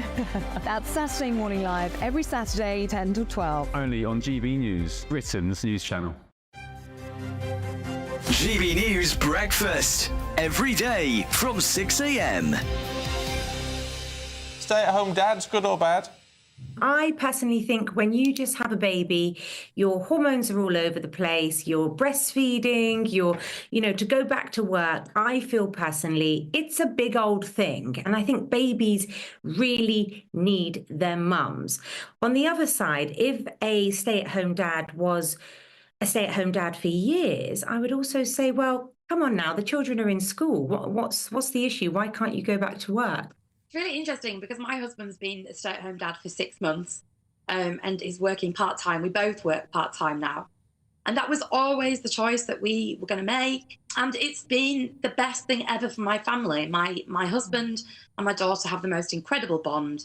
He's much more practical, playful, and a better problem solver than me. I mean, the problem I see, Annette, with all of this is that you do get a lot of women who say, we don't want the stereotype. We don't like the stereotypes. When men say, well, actually, I want to be the parent staying at home and looking after the child, it's frowned upon. So you can't have it both ways. I wouldn't say that's a long-term stay-at-home dad. And also, we're talking about actually dads should look after their children, and we shouldn't be praising them and say, oh, they're underappreciated for changing a nappy. That's their duty. I think it takes real guts as a man to decide that you're going to give up those things that society deems so highly, even if it's for a short time. Why is it then, Annette, that you say your dads should go back to work? I read an article about a dad who was a stay-at-home dad for 15 years, pursuing his hobbies and fitness and all that. Now, I just don't think that's fair. GB News, the People's Channel. We're proud to be GB News, the People's Channel. And as you know, we always love to hear your views. Now, there's a new way of getting in touch with us at gbnews.com/yoursay. By commenting, you can be part of a live conversation and join our GB News community. You can even talk to me, Bev Turner, or any of the members of the GB News family. Hello there, I'm Eamon Holmes. Thank you for joining us on GB News, Britain's news channel.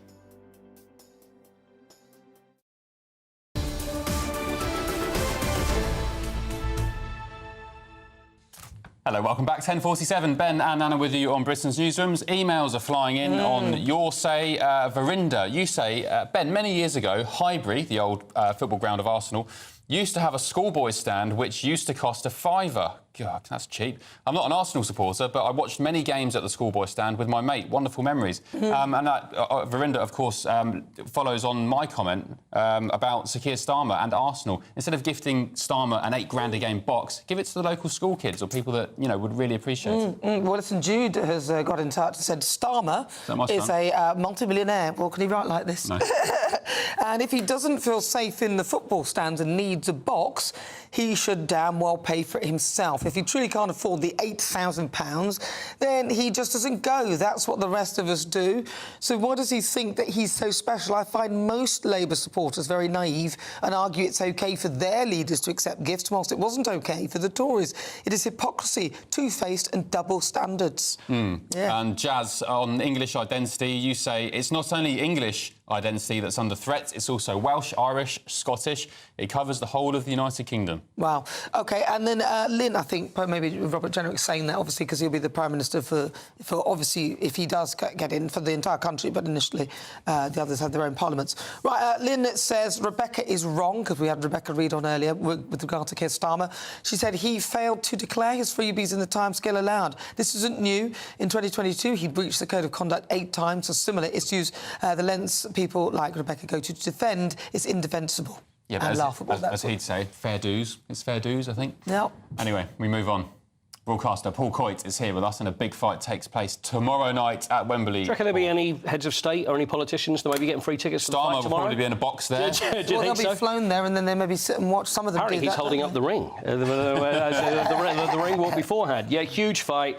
90,000 people going to be at Wembley tomorrow. It's the first British heavyweight championship of the world. Wow. I've always wanted to do that. It's taken place here in 30 years. Anthony Joshua versus Daniel Dubois. And we should have a little look here because this was before the fight. They always have the press conference beforehand. There's usually loads of them beforehand. So this was before the fight because they have fought before, although sparring. So will that have any effect on what we're going to see tomorrow night? This is what they said. Can we clear that up now? Obviously, look, we know you guys are going to fight for the real thing on Saturday, but can we clear up this sparring story, these sparring rumours? AJ? You cracked me with a great shot, and it's my chance to get him back on Saturday. I'm looking forward to it. There you go, Dan. Well, we sparred hundreds of rounds, innit? You cracked him, Daniel. So you know you can hurt him. It's sparring. Now we're fighting. It's different, you know? I think it's different? We're ready to go. Move on now. We can move on now. Oh? Move on. Okay. It's all a little bit uncomfortable, isn't it, really? But former European champion and my favourite boxing pundit, Spencer Oliver, joins us now. Morning, Spencer.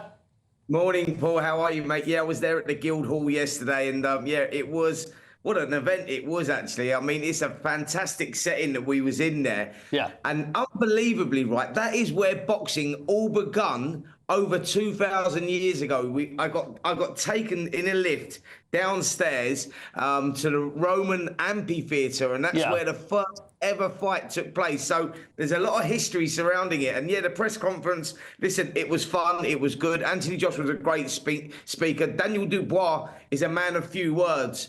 But yeah, the rumours were circulating. Did he hurt Anthony Joshua in sparring? Did he put him down? Joshua said, look, that was a long time ago. Let's get it on. Let's make it happen. Both guys have been on a great journey, you know, to get to this point. You mentioned, Paul, you know, the last British heavyweight title fight. That was 1993. Lennox Lewis versus Frank Bruno in the National Stadium in Cardiff. I spoke to Lennox about that. He's looking forward to this fight. He says now Daniel Dubois has made a lot of ground up and it's going to be good. But Lennox has been quite critical about AJ, though, hasn't he, in the past there, Spence? Yeah, he certainly has. They've had a lot of back and forths between the two of them. Look, Lennox Lewis, where does he fit? You know, you got to look at Lennox and say he's got to be one of, if not the greatest heavyweight of all time. You know, he was around in an era where, you know, he had some great fights, memorable fights. And he's been slightly critical of Anthony Joshua. If Joshua comes through this one, he becomes a three-time world heavyweight champion. He falls into that elite group. Not many of them have achieved that before. So you have to put some respect on his name. His journey's been incredible, man. Like, he's been an inspiration since 2012 when he won that gold medal in the Olympics. You know, he transformed boxing in many ways. You know, he filled the amateur boxing gyms with the young kids, etc. The journey has been sensational for Anthony Joshua in and out of the ring. Now, Joshua is looking better, I think it's fair to say, than he has in some time, Spencer. I think you'll agree with that. What about when it comes to Daniel Dubois? Because it didn't seem long ago that he had his cheek was cracked. He was in a terrible state, wasn't he, against Joe Joyce? But they both almost like rebuilt their careers. So where is this fight going to go, do you think?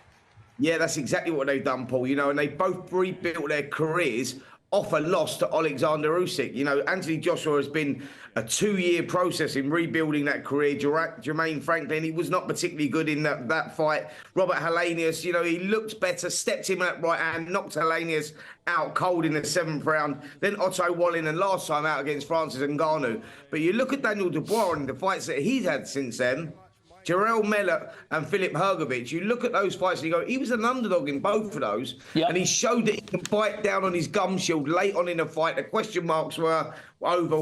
Was he a quitter? You know, has he got that bit between his teeth? They both rebuilt brilliantly. That's what makes this a fantastic fight. Spencer, look, we're really running out of time. Give me a name. Who wins it and then how many rounds? I'm going to go Anthony Joshua wins a very exciting, explosive fight inside 6 rounds. Inside 6, I'm with you. Good to speak to you. Thank you, Spencer. Spencer Oliver. Yeah, he's the best, isn't he? Yeah. All I did was say hello, and it was all there. Coit, thank you very much. Pleasure. This is Britain's Newsroom with me, Nano Quinn, and Ben Leo. We'll be back in a sec. A brighter outlook with Box Solar, sponsors of weather on GB News. Good morning. Welcome to your latest GB News weather update. A change today for many southern areas with a thunderstorm warning in force. Across the north and west, though, it should remain fairly fine and it will feel warm in any sunshine still. But there's quite a lot of cloud around once again this morning, particularly across eastern areas, northern England, parts of eastern Scotland too, where we could see some drizzly rain. But for most of us across more northern areas, it should stay dry through much of the day. Now, as that cloud does lift and break up for more southern areas, that will allow some thunderstorms and heavy showers to break out. Not everywhere is going to see them. We could see some localised impacts where you do see them. And where we do see the sunshine, temperatures climbing towards the low to mid-20s for many southern areas. A slightly cooler day further north and west, but plenty of fine weather to come through the next couple of days still across northwestern areas. The Highlands and Western Isles seeing the best of any sunshine, temperatures in the mid-teens by the end of the day on Friday, so quite a fine end to the working week. Similar conditions for parts of Northern Ireland, northwestern England, as well as some northern areas of Wales. But further south we go, the risk of thunderstorms continues well into this evening, but there will be a dry interlude just for a time overnight as the thunderstorms clear away to the south and west. But further wet weather is on the way for the early hours of Saturday, and that wet weather will linger through a lot of the weekend for many southern areas. We'll see spells of showers pushing up from the near continent. A lot of cloud coming in from the north and east once again overnight. Clear skies across the northwest could make for a fairly chilly but bright start to the weekend here. So as I said, there's a risk of thunderstorms all the way through the weekend across many southern areas. We'll see pulses of rain. I think most likely the first one through the morning on Saturday morning. May turn a little bit drier across more southern areas into the afternoon, but there's a risk of some surface water, travel disruption and hail and lightning too. But further north and west it will remain largely dry and bright all the way through until Monday. Bye-bye. That warm feeling inside from Boxed Boilers, sponsors of weather on GB News.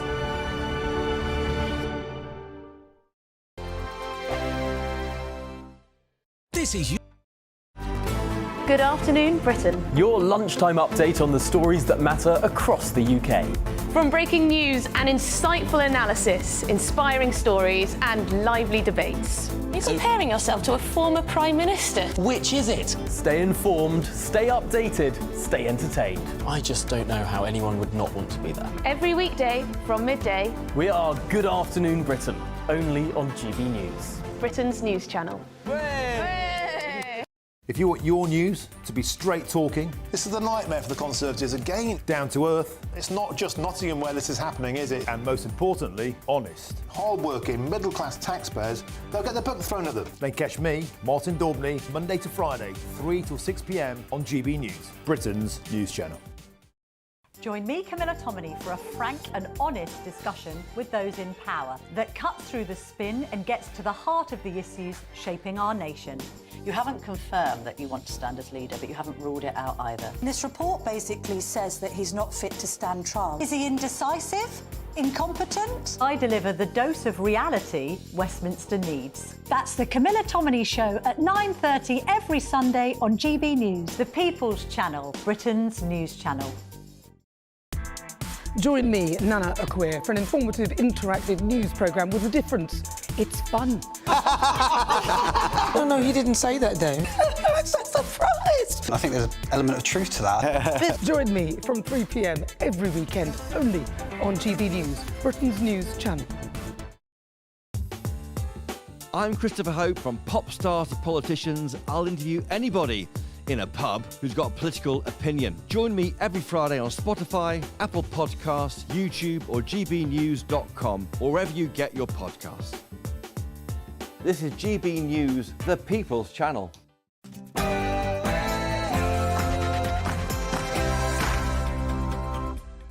Good morning. It's 11 a.m. on Friday, the 20th of September. We are live across the United Kingdom. This is Britain's Newsroom with Ben Leo and me, Nana Akweer. Very good morning to you. Hope you're well and thanks for joining us. Starmer's turmoil. A civil war brews in Number 10 as the Prime Minister defends his decision to pay Chief of Staff Sue Gray a salary that exceeds his own. I no longer need to control this party. I'm going to let go We will change the structure of the party, and that means it's the members of Reform that will own this party. As Nigel Farage relinquishes ownership of Reform UK, the party's conference kicks off in Birmingham. Christopher Hope is there. I'm here with 4,000 members of the Reform UK party where, get this, they think they can win the 2029 general election. Ooh, it's a bold ambition. Elsewhere, the government has unveiled its plans to tackle domestic violence in Britain as abuse experts will be placed in 999 control rooms. Home Secretary Yvette Cooper wants to halve domestic abuse against women and girls in the next 10 years. It means working much harder on prevention. It means the stronger police response. It means effective criminal justice response. And it means communities and workforces across the country responding to what really should be treated as a serious crime. Budget boost. The government gets a £10 billion boost from the Bank of England. So will the Chancellor restore winter fuel payments for pensioners? And former Harrods owner Mohammed Al Fayed is accused of multiple rapes by staff during their time working for the luxury London department store. And lawyers for victims are now speaking in London.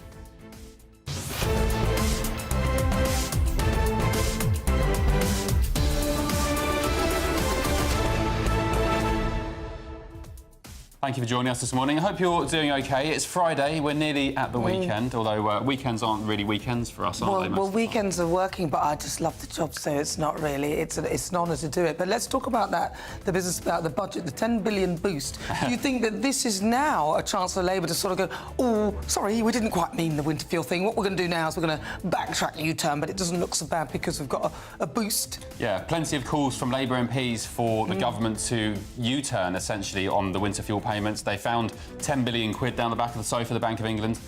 So will they do it? I don't think they will. Reeves has hinted that she's going to stick to the strict, as she calls it, a strict fiscal pathway. So pensioners, I guess you're probably still a bit stuffed. Well, I wonder. We'll see. But even Diane Abbott was talking about it. She was against the whole winter fuel payments removal, but frankly, she also abstained. But listen, send us your thoughts, post your comments, gbnews.com/your say. Here's the news with Tatiana.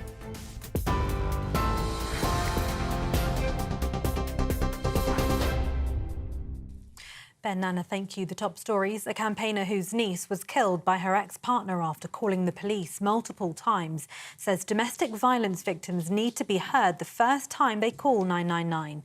Noor Norris, whose niece Raneem Uday and sister were both murdered by Ms Uday's ex-partner in 2018. She says those calling the police for help need to be given the opportunity to be saved.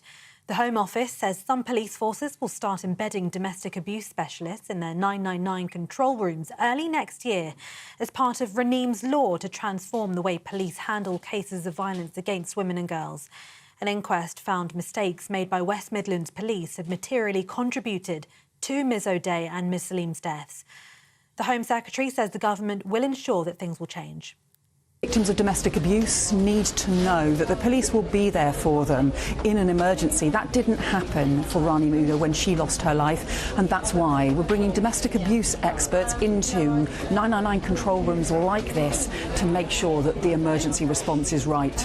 We saw when Rani Muda called 999 4 times on the night she was killed, no one came. We cannot let that happen again. So we'll begin with the first wave, then we want to roll this out right across the country, so that domestic abuse victims can know the police will be there for them when they call.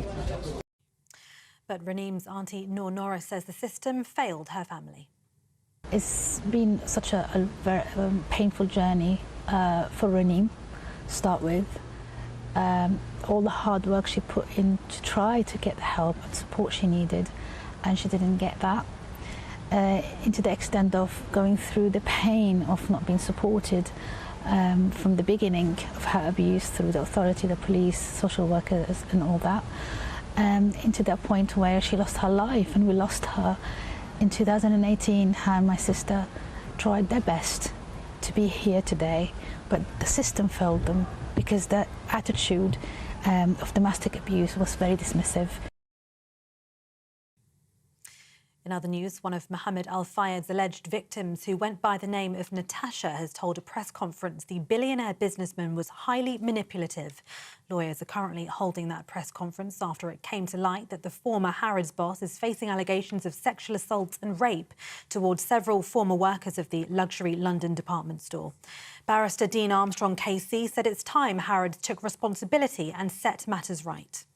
We believe that the system not only enabled but potentially and allowed, to a knowing extent, the widespread sexual abuse of the survivors that we represent.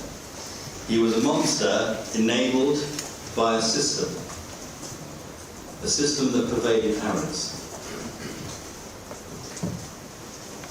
Those of you who have seen the most magnificent documentary that we saw last night will know and may well remember very clearly the words of the manager, who said the following: anyone who tells you they didn't know what was going on is lying. The Foreign Secretary last night demanded an immediate ceasefire between Israel and the militant group Hezbollah after meeting allies in Paris. David Lammy is chairing meetings today on the evacuation of Britons from Lebanon following Israeli airstrikes. Israel carried out further strikes on southern Lebanon overnight, saying its warplanes hit more than 100 Hezbollah rocket launchers and other terrorist sites. The Israel Defense Forces said the launchers were ready to be fired against Israel, and it wasn't clear immediately how many casualties there might have been. Lebanon's state-run national news agency said Israel carried out at least 52 strikes in the south of the country last night, and that Lebanon had also launched strikes on military sites in northern Israel. Earlier, the leader of the terrorist group Hezbollah said deadly explosions earlier in the week crossed all red lines, accusing Israel of what he said represented a declaration of war. Israel has not said it was behind the attacks, which saw pagers and walkie-talkies explode across the country, and which Lebanese authorities said killed 37 people and wounded 3,000. Now, Tory party leader hopeful Robert Jenrick has warned that English identity is under threat. He claims the ties that bind the nation together are beginning to fray due to mass immigration and woke culture.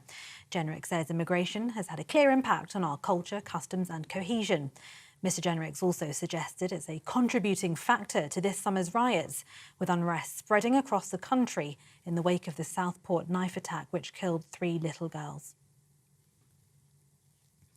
And Anthony Joshua is ready to take revenge for coming off worse off in a brutal sparring session against Daniel Dubois 8 years ago when the British rivals clash at Wembley tomorrow night. Joshua admitted he was hurt by Dubois when they duelled in training at Team GB headquarters in Sheffield in 2016. That's the year he defeated Charles Martin to win his first world title. At the time, Dubois was just 18 years old and still an amateur, but the power he displayed against the Olympic gold medalist that day convinced promoter Frank Warren to sign him up as a pro. Joshua admitted at yesterday's head-to-head press conference that he felt the strength of Dubois. He cracked me with a great shot, and it's my chance to get him back on Saturday. I'm not depending on punch power, you know. You know what, it takes a lot more than that to be a great fighter. A lot more than that to be a great fighter, so there's various ways I'll win. But I've got the fighter spirit, and that's how I'll go in there and break him down. And those are the latest GB News headlines for now. I'm Tatiana Sanchez. I'll be back with more in half an hour. For the very latest GB News direct to your smartphone, sign up to News Alerts by scanning the QR code or go to gbnews.com/alerts.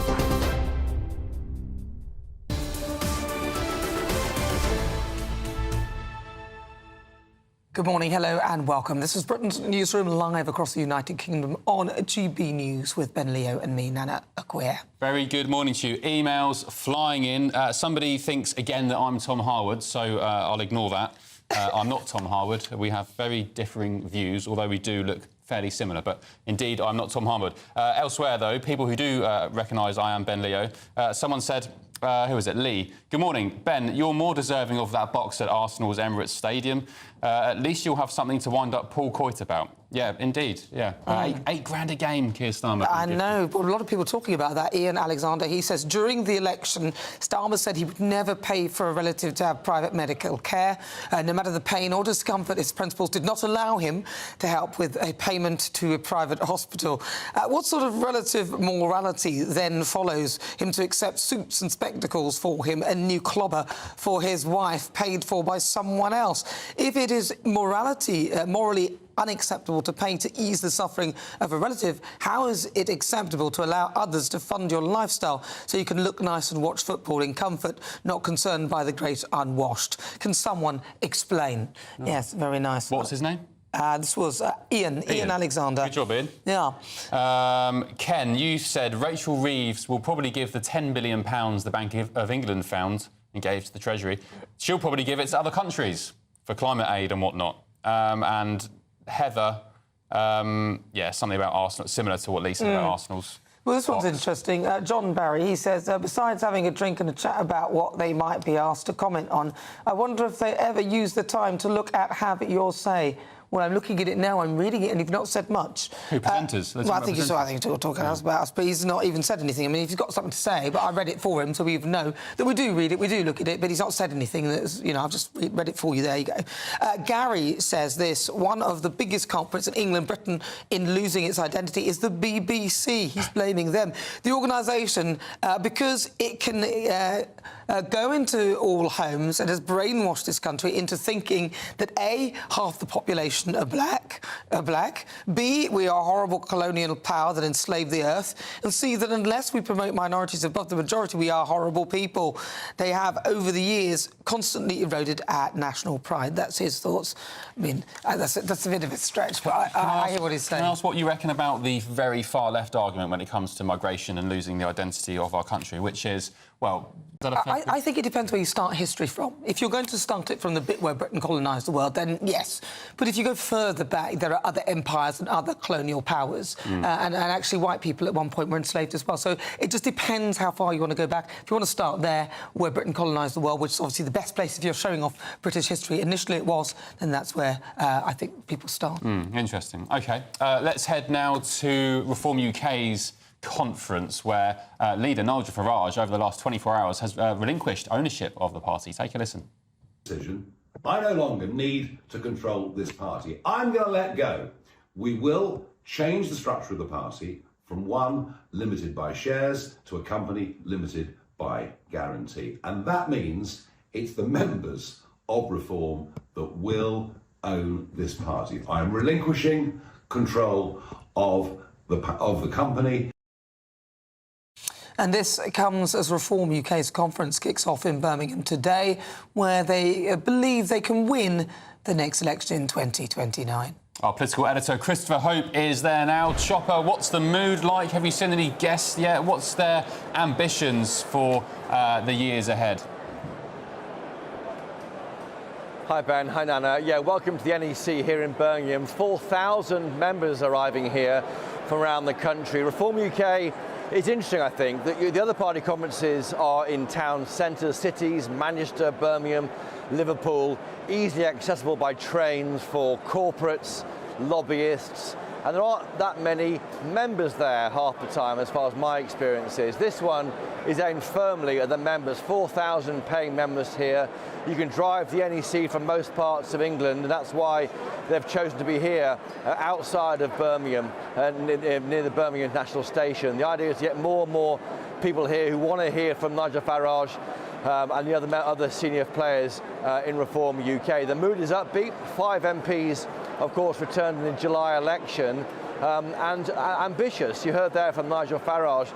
Until now, this party has been a company of 15 shares, 8 or 9 of them owned by Nigel Farage. What's happening over this weekend is that company is the shares in that company are being given to all members in the party. The idea is that they have power over even selecting the leader. If more than half of them, currently there are 80,000 members, if 40,000 of them have no confidence in the leader, Nigel Farage, they can seek a vote of confidence in by this party's board. So they're trying to make this party more open to democratic democracy, essentially. Some critics, Ben Habib, the former deputy leader, he's not happy. He says it doesn't go far enough. But I think it goes pretty far, and as far as many of the other big parties. We'll be hearing later from Zia Yusuf. He'll say the party is going to be fielding 2,000 candidates at May's local elections. He says this party will be ready for government in 2029. Lee Anderson, he's the party's chief whip, one of those MPs, a former Tory MP and a former Labour councillor. He says they can win that election in 2029. He'll take aim in his speech later on, saying that he looks back when children were taught to be good citizens at school, and now they're taught to have a different gender at school. He says something's wrong with our schools. And Richard Tice, he's the party's deputy leader, Nigel Farage.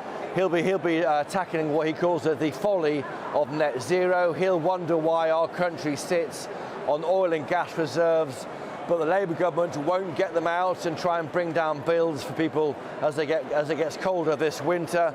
He'll say that Ed Miliband, the climate change secretary, is the most dangerous man to the British economy. So all of that coming up for you live on GB News throughout the day. Nigel Farage, the main man, he speaks at 4 p.m. All right, Christopher Hope, thank you very much.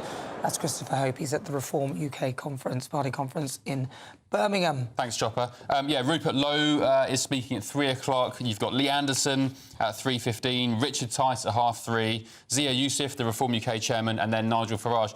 Interesting development with Rupert Lowe, the MP for Great Yarmouth, the Reform MP, who famously donates his MP's salary to local charities in his constituency. He was getting lots of stick this morning. He shared, I think it was an FT article, saying that, suggesting that it was a wrong thing for him to do, to dish out his salary to local charities. Why? Why shouldn't he? If he wants to and he doesn't need it and he believes that it could be better used for others in the community, then he can do what he likes, just like the so-called likes of Keir Starmer, who want to take on lots of £100,000 or so worth of gifts. It was very opposite, isn't it, really? The complete opposite. Yeah. It was the Financial Times. It says, Reform MP faces backlash for giving away salary. Rupert Lowe promises to donate £5,000 a month to good causes.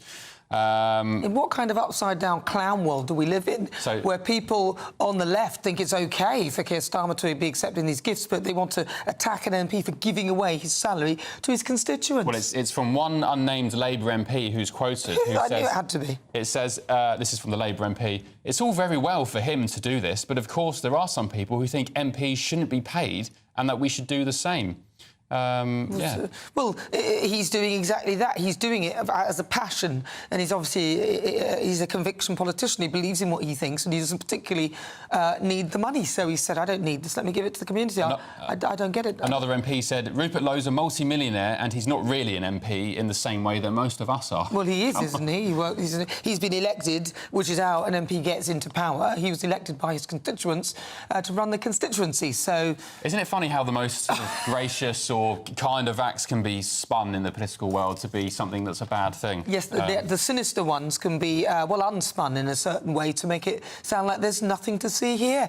Like Labour MP Jazz Athwell, who still remains unpunished, as far as to my knowledge, after not paying the licences in a scheme that he set up.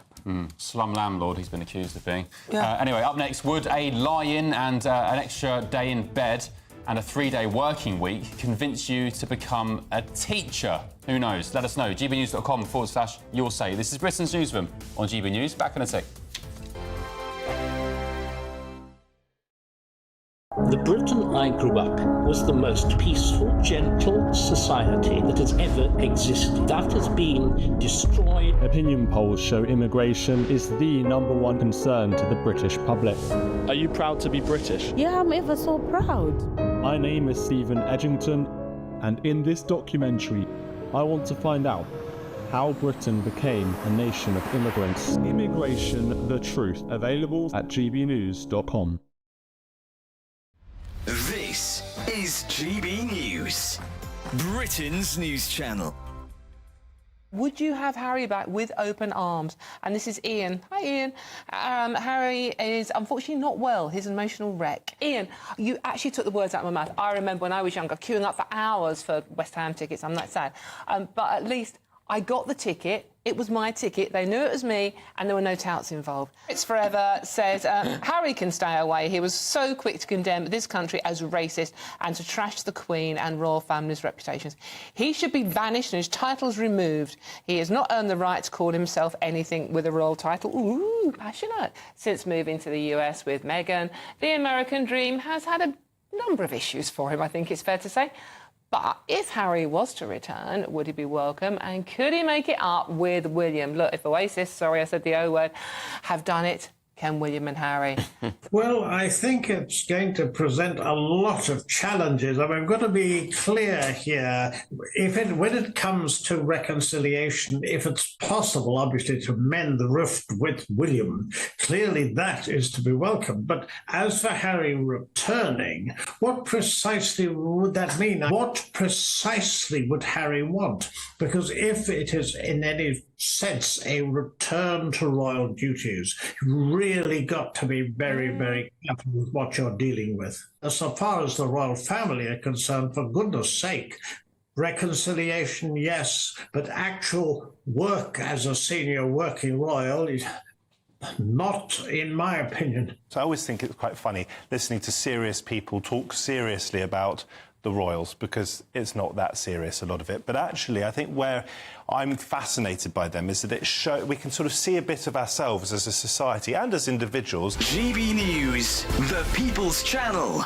Tune in to Friday Night Live with me, Mark Dolan. GB News royalty with your perfect start to the weekend. Lucky us. Feisty and fearless guests. Well, I'm a normal person, so ask me. Honest opinions that raises more questions than a Gary Barlow tax return. And a few surprises along the way. Might be cold in this studio. That is Friday Night Live with me, Mark Dolan. 8 to 9, only on GB News, the People's Channel, Britain's news channel.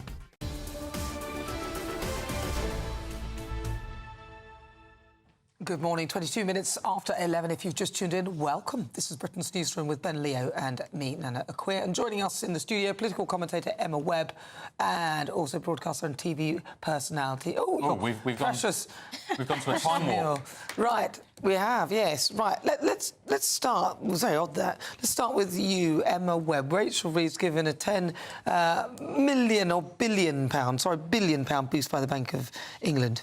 Yeah, so the Bank of England have given a sort of windfall, £10 billion budget boost. And some Labour MPs are calling on Rachel Reeves, given that it's £10 billion and the savings for the winter fuel cut is £1.4 billion. It's a drop in the ocean in comparison to this £10 billion boost. Some Labour MPs are calling on Rachel Reeves to hold off on making those winter fuel cuts that will hit the elderly. If I were being exceptionally cynical, I would say that the Labour Party don't really care because they don't think the pensioners will vote for them anyway. And so that's the reason why they're choosing to sort of hold the line and not backtrack on this winter fuel payment cut. She obviously wants to appear to be fiscally responsible, but I think actually she's coming off as heartless and cold. Yeah. Where has the £10 billion come from, though? What does the boost... What are they attributing it to, does it say?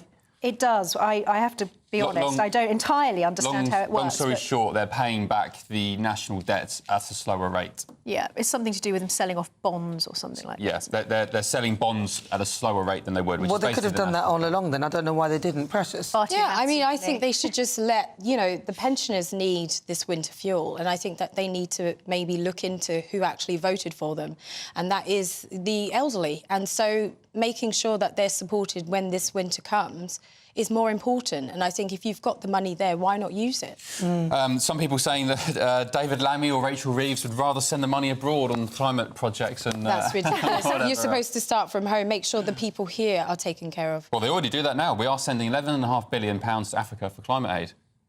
So, yeah, we do here in London, in the UK. We should be taking care of the people in the UK. She's saying that people should be taking care of this country first. I agree with that. Get your own house in order first before you help somebody else. You can't do that. Especially that kind of money. Let's talk about the shop of horrors. Is that the one we're going to do? Or did you want to do teach the day off? Let's do Unfired. Should we do Al-Fayed? Yeah, I think so. I mean, talking about that is really, it is quite sad to me because obviously people knew about it. A lot of people are coming out and saying they knew about it, and it's been going on for quite some time. And it's just sad that the women didn't come forward before he died. You know, he died last year, and it would have been beneficial for them to come out with their stories then instead of now when he's passed. So it's kind of like the women are trying to, you know, well, it casts get some doubt sort on it, of justice. It casts a level of doubt on there when you do it. When yeah, because obviously the person's not here to defend themselves and say their side of the story, but because there were so many staff members, there was like a manager who knew about it for over 10 years, didn't say that he knew about the rape situation, the accusations, but he knew about the assault during, you know, obviously, you know, staff members on the shop floor, etc., etc.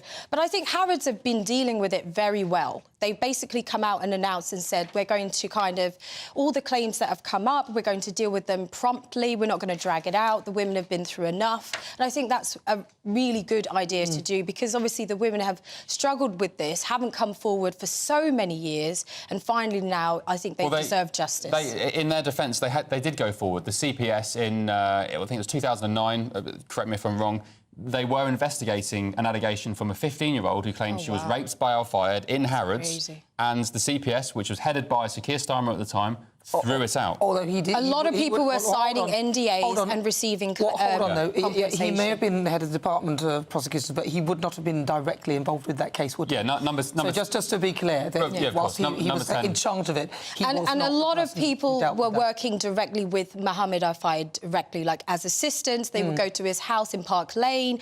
Incidents happened outside of Harrods. We need to also make that clear. They also went on trips with him that happened in Paris, Saint-Tropez and all of these other locations.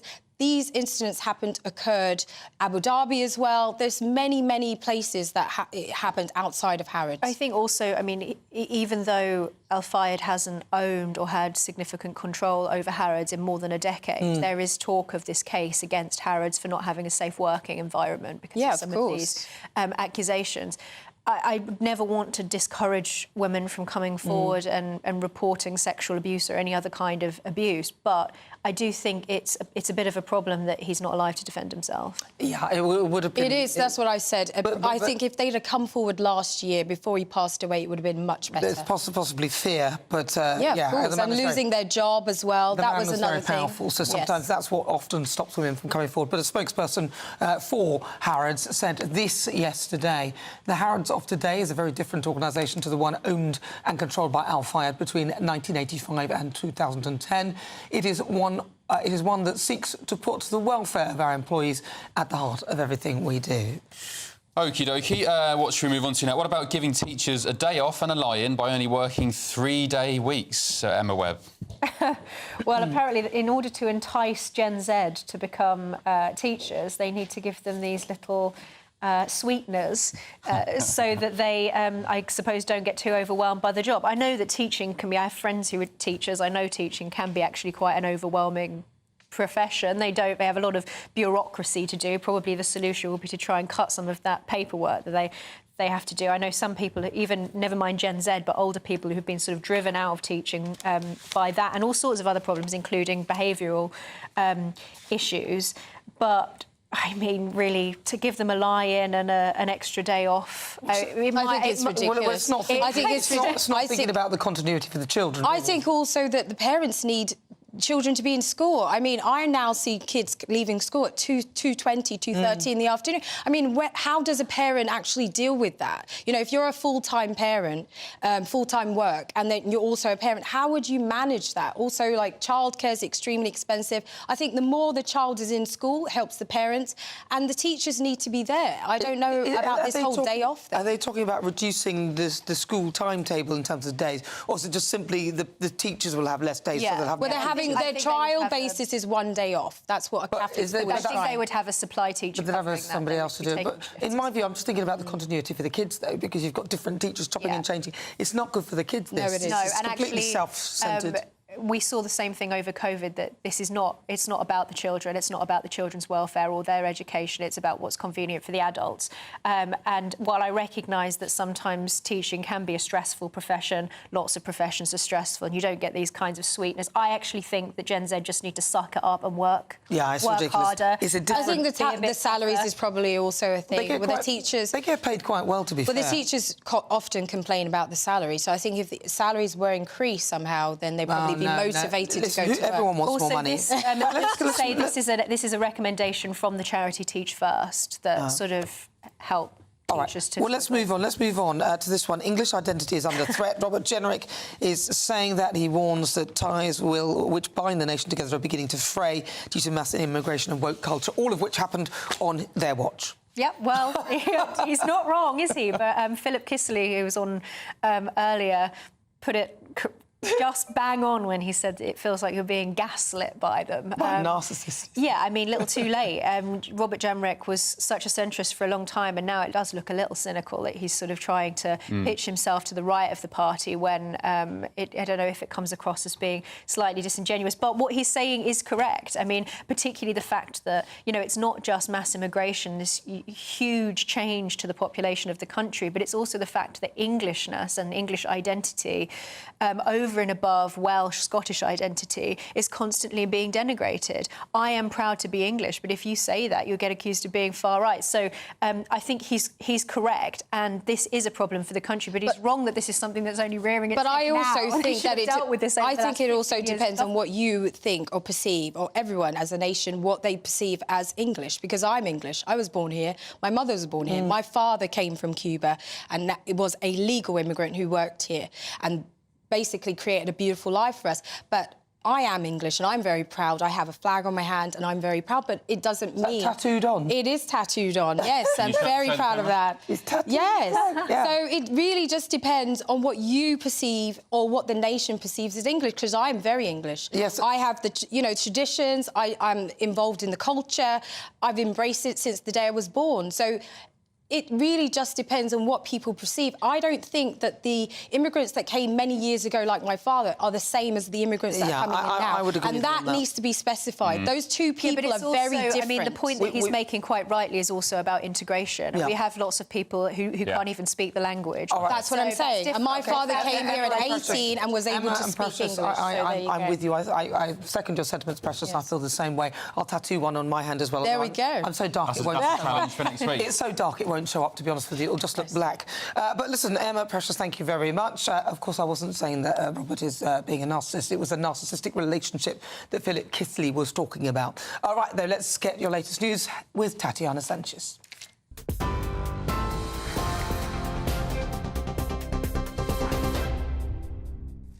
Nana, thank you. The top stories this morning. A campaigner whose niece was killed by her ex-partner after calling the police multiple times says domestic violence victims need to be heard the first time they call 999. Noor Norris, whose niece Raneem Uday and sister were both murdered by Ms Uday's ex-partner in 2018. She says those calling the police for help need to be given the opportunity to be saved. The Home Office says some police forces will start embedding domestic abuse specialists in their 999 control rooms early next year as part of Raneem's law to transform the way police handle cases of violence against women and girls. An inquest found mistakes made by West Midlands Police had materially contributed to Ms O'Day and Ms Salim's deaths. Home Secretary Yvette Cooper says the government will ensure that things change. Victims of domestic abuse need to know that the police will be there for them in an emergency. That didn't happen for Rani Muda when she lost her life, and that's why we're bringing domestic abuse experts into 999 control rooms like this to make sure that the emergency response is right. We saw when Rani Muda called 999 4 times on the night she was killed, no one came. We cannot let that happen again. So we'll begin with the first wave, then we want to roll this out right across the country, so that domestic abuse victims can know the police will be there for them when they call. Lawyers are holding a press conference after it came to light that the former Harrods boss is facing allegations of sexual assault and rape towards several former workers of the luxury London department store. One of Mohammed Al Fayed's alleged victims, who went by the name Natasha, has told a press conference the billionaire businessman was highly manipulative. We would be sent to see Al-Fayed because he had a job for us to do. It was always more of a friendly chat than actual work. But then these private meetings turned into more. A forced kiss. His hands gripping your face to his lips, or pulling you down on his lap, where his hands were free to explore any part of your body that he wished. These incidents lasted seconds, but the fear instilled left me paralysed. Al-Fayed brushed off these moments like they had never happened. But I was always reminded not to mention them to anyone. He would know if I did. And Tory party leader hopeful Robert Jenrick has warned that English identity is under threat. He claims the ties that bind the nation together are beginning to fray due to mass immigration and woke culture. Jenrick says immigration has had a clear impact on our culture, customs and cohesion. He's also suggested it's a contributing factor to the summer's riots, with unrest spreading across the country in the wake of the Southport knife attack, which killed 3 young girls. And those are the latest GB News headlines for now. I'm Tatiana Sanchez. More from me in half an hour. For the very latest GB News direct to your smartphone, sign up to News Alerts by scanning the QR code or go to gbnews.com/alerts.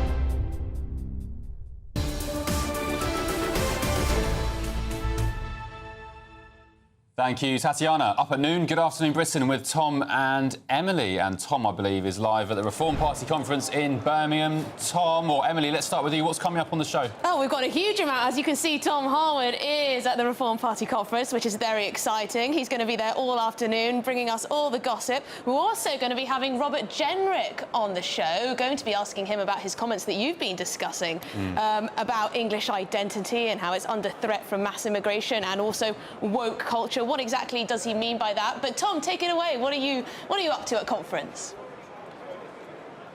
Yeah, I'll be here at the biggest Reform Party conference in this party's history. This is actually something more akin to the size of the party conferences that we've seen from the Labour Party, the Conservative Party and the Liberal Democrats. It feels that this is a conference where this party is growing up. Thousands of people are here in Birmingham. We're going to be walking and talking around and showing what is going on in the hall. Also going to have some excellent guests, some big interviews here at the GB News stand, and of course a little bit later on some big speeches, including from none other than Nigel Farage. Okay. All right, lovely, Tom. Right, lovely. Thanks a lot, Tom. Emily, obviously, we'll be catching up throughout the show. Emily, what else is coming up? Well, it's going to be a fantastic show. I'm also rather concerned. We're going to be speaking to Robert Jenrick, which I want him to, say exactly what he means by his comments. What does he mean about English identity? What does he mean? And is it the Conservatives' fault, seeing as they've been in power? You should play him the clip of Philip Kisely, who gave a definition of the relationship that he felt that he had with the Conservative Party, with him saying that, because that'd be interesting to get his thoughts. That'll be very interesting. I'll have a little look back at what Philip Kisely had to say. Also, concerning that debt is now 100% of our national income. Wow. How did that happen in just a month? Just a month? So well, this is in August. So since Labour came in, is it the public sector pay rises? What's to account for this? Why is debt spiralling out of control? Is it Labour's magic money tree?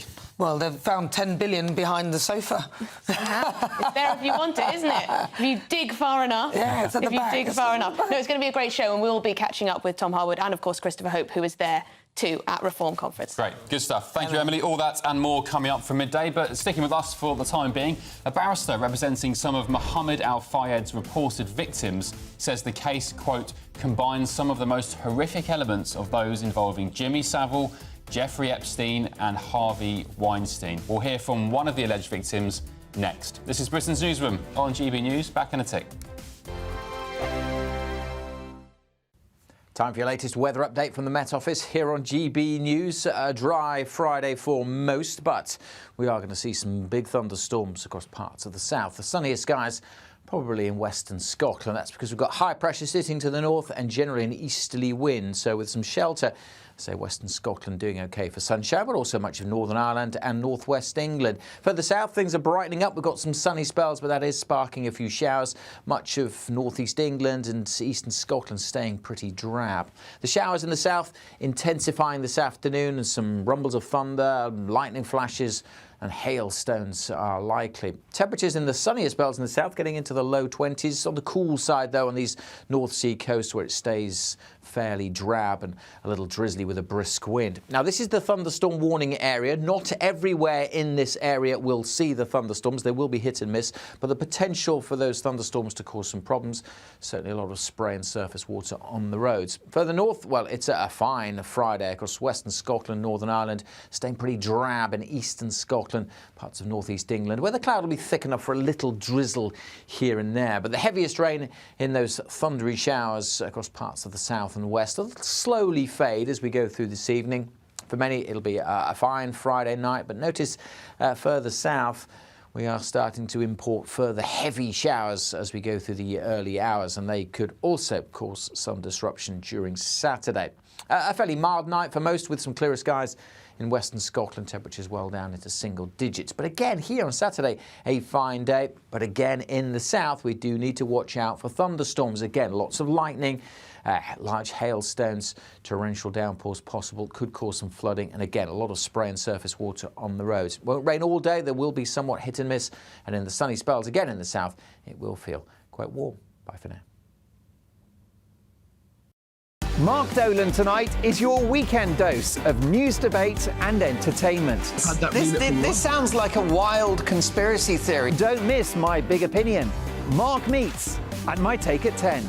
Democracy is a funny old thing. And we don't do boring. Not on my watch. I just won't have it. Let's go and get another glass of that bubbly. You've earned it. That's Mark Dolan tonight, Saturday and Sunday, 9 to 11, only on GB News, the People's Channel, Britain's news channel. Are the newspapers getting you down? My wife didn't divorce me that month. Struggling to separate the wheat from the chaff? I know that it's a bit of a circus at the best of times. Well, don't worry. Headliners has got you covered. We'll take the burden of reading the day's news, and if we get depressed, who cares? It's an occupational hazard, frankly. That's Headliners on GB News from 11 p.m. till midnight, and the following morning, 5 till 6 a.m. on GB News, the comedy channel. Nah, just kidding. Britain's news channel.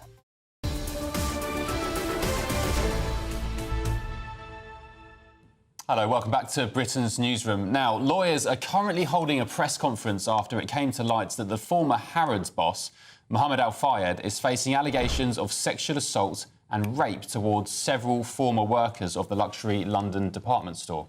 Earlier, one of Mohammed Al-Fayed's alleged victims, who went by the name of Natasha, said that the billionaire businessman was highly manipulative. Have a listen. We sent to see Al-Fayed because he had a job for us to do. It was always more of a friendly chat than actual work. But then these private meetings turned into more. A forced kiss. His hands gripping your face to his lips, or pulling you down on his lap, where his hands were free to explore any part of your body that he wished. These incidents lasted seconds, but the fear instilled left me paralysed. Al-Fayed brushed off these moments like they had never happened. But I was always reminded not to mention them to anyone. He would know if I did. Right, well, a spokesman for Harrods said yesterday the Harrods of today is a very different organisation to the one owned and controlled by Mohammed Al-Fayed between 1985 and 2010. It's one that seeks to put the welfare of our employees at the heart of everything we do. Really traumatic case, listening to the details of this. Awful. There was one woman who came forward and spoke to the BBC who's been instigating this investigation, and she was canny enough to record one of her attacks from Al-Fayed against her on a dictaphone. She transcribed it, and it was. I'm not going to go through it because it was very graphic and traumatic, but she managed to transcribe the transcript and the dictaphone recording, went to Harrods with it, and they basically made her sign an NDA, paid her off and told her to keep stum. But it's only now, since Al-Fayed has died last year, that they've had the courage again to come forward. Yeah, I mean, it's tragic that people didn't feel brave enough, even though Al-Fayed now is, when he was alive, towards the end of his life, he's a very old man. But again, you see, sometimes when people don't come forward and wait till the person dies, sometimes it tends to cast some doubt on things. But it's really good that this lady actually has a recording of it, and obviously there's evidence from others saying the same thing before them as well. What do you make of this, Nana? So Keir Starmer was head of the CPS. He was Director of Public Prosecutions when one of the cases was passed to them by the police about Al Fayed attacking a 15-year-old girl.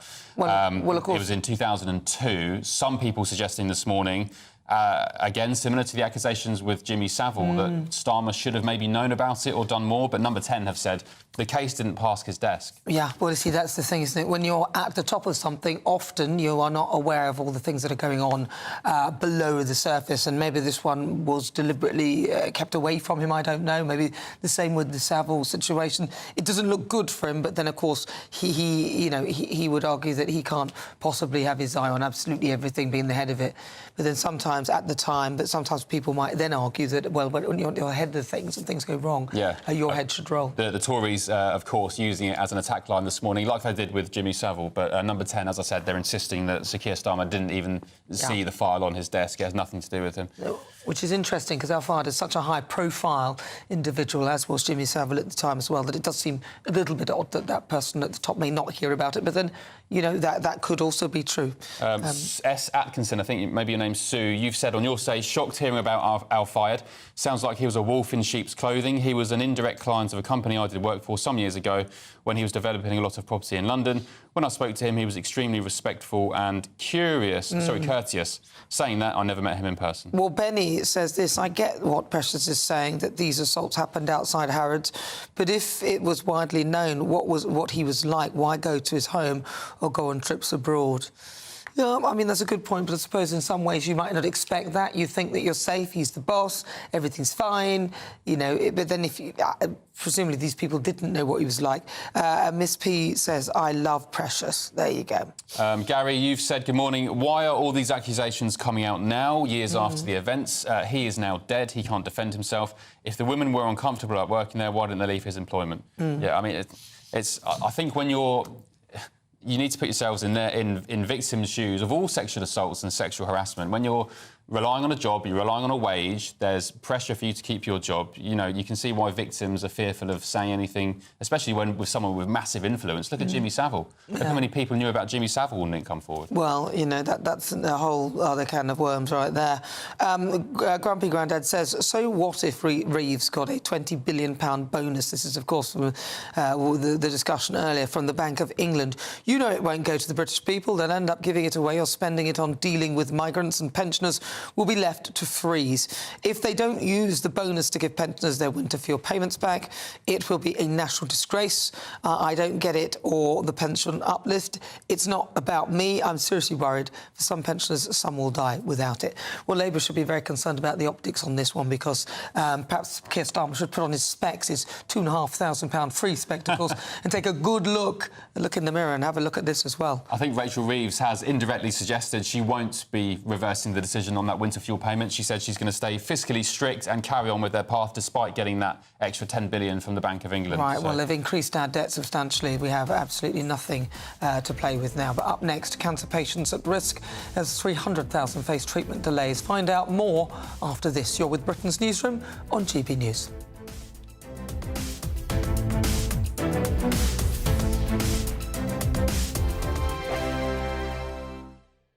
If you want your news to be straight talking... This is a nightmare for the Conservatives again. Down to earth. It's not just Nottingham where this is happening, is it? And most importantly, honest. Hard-working, middle-class taxpayers, they'll get the book thrown at them. Then catch me, Martin Daubney, Monday to Friday, 3 till 6 p.m. on GB News, Britain's news channel.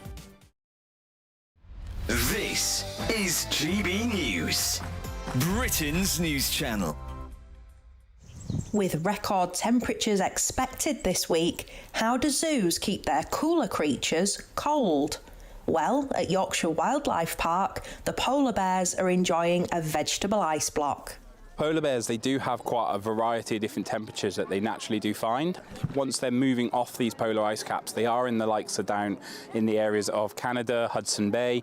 Naturally, they were finding polar bears in 35-degree temperatures year upon year. So they are very much used to warm temperatures and heat waves as such.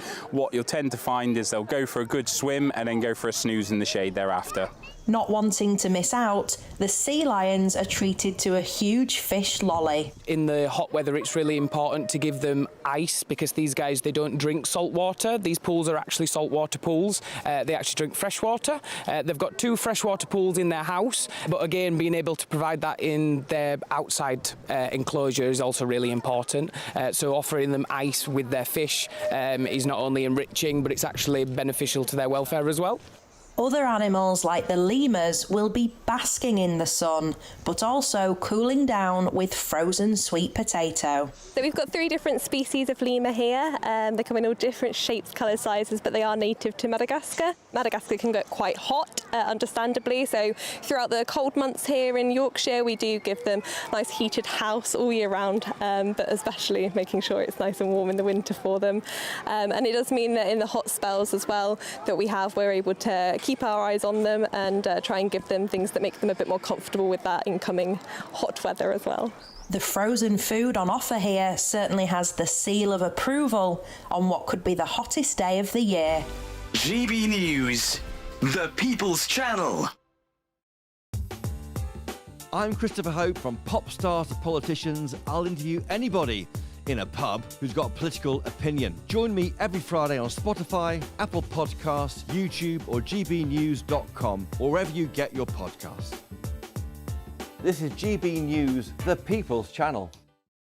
We're proud to be GB News, the People's Channel. And as you know, we always love to hear your views. Now, there's a new way of getting in touch with us at gbnews.com/yoursay. By commenting, you can be part of a live conversation and join our GB News community. You can even talk to me, Bev Turner, or any of the members of the GB News family.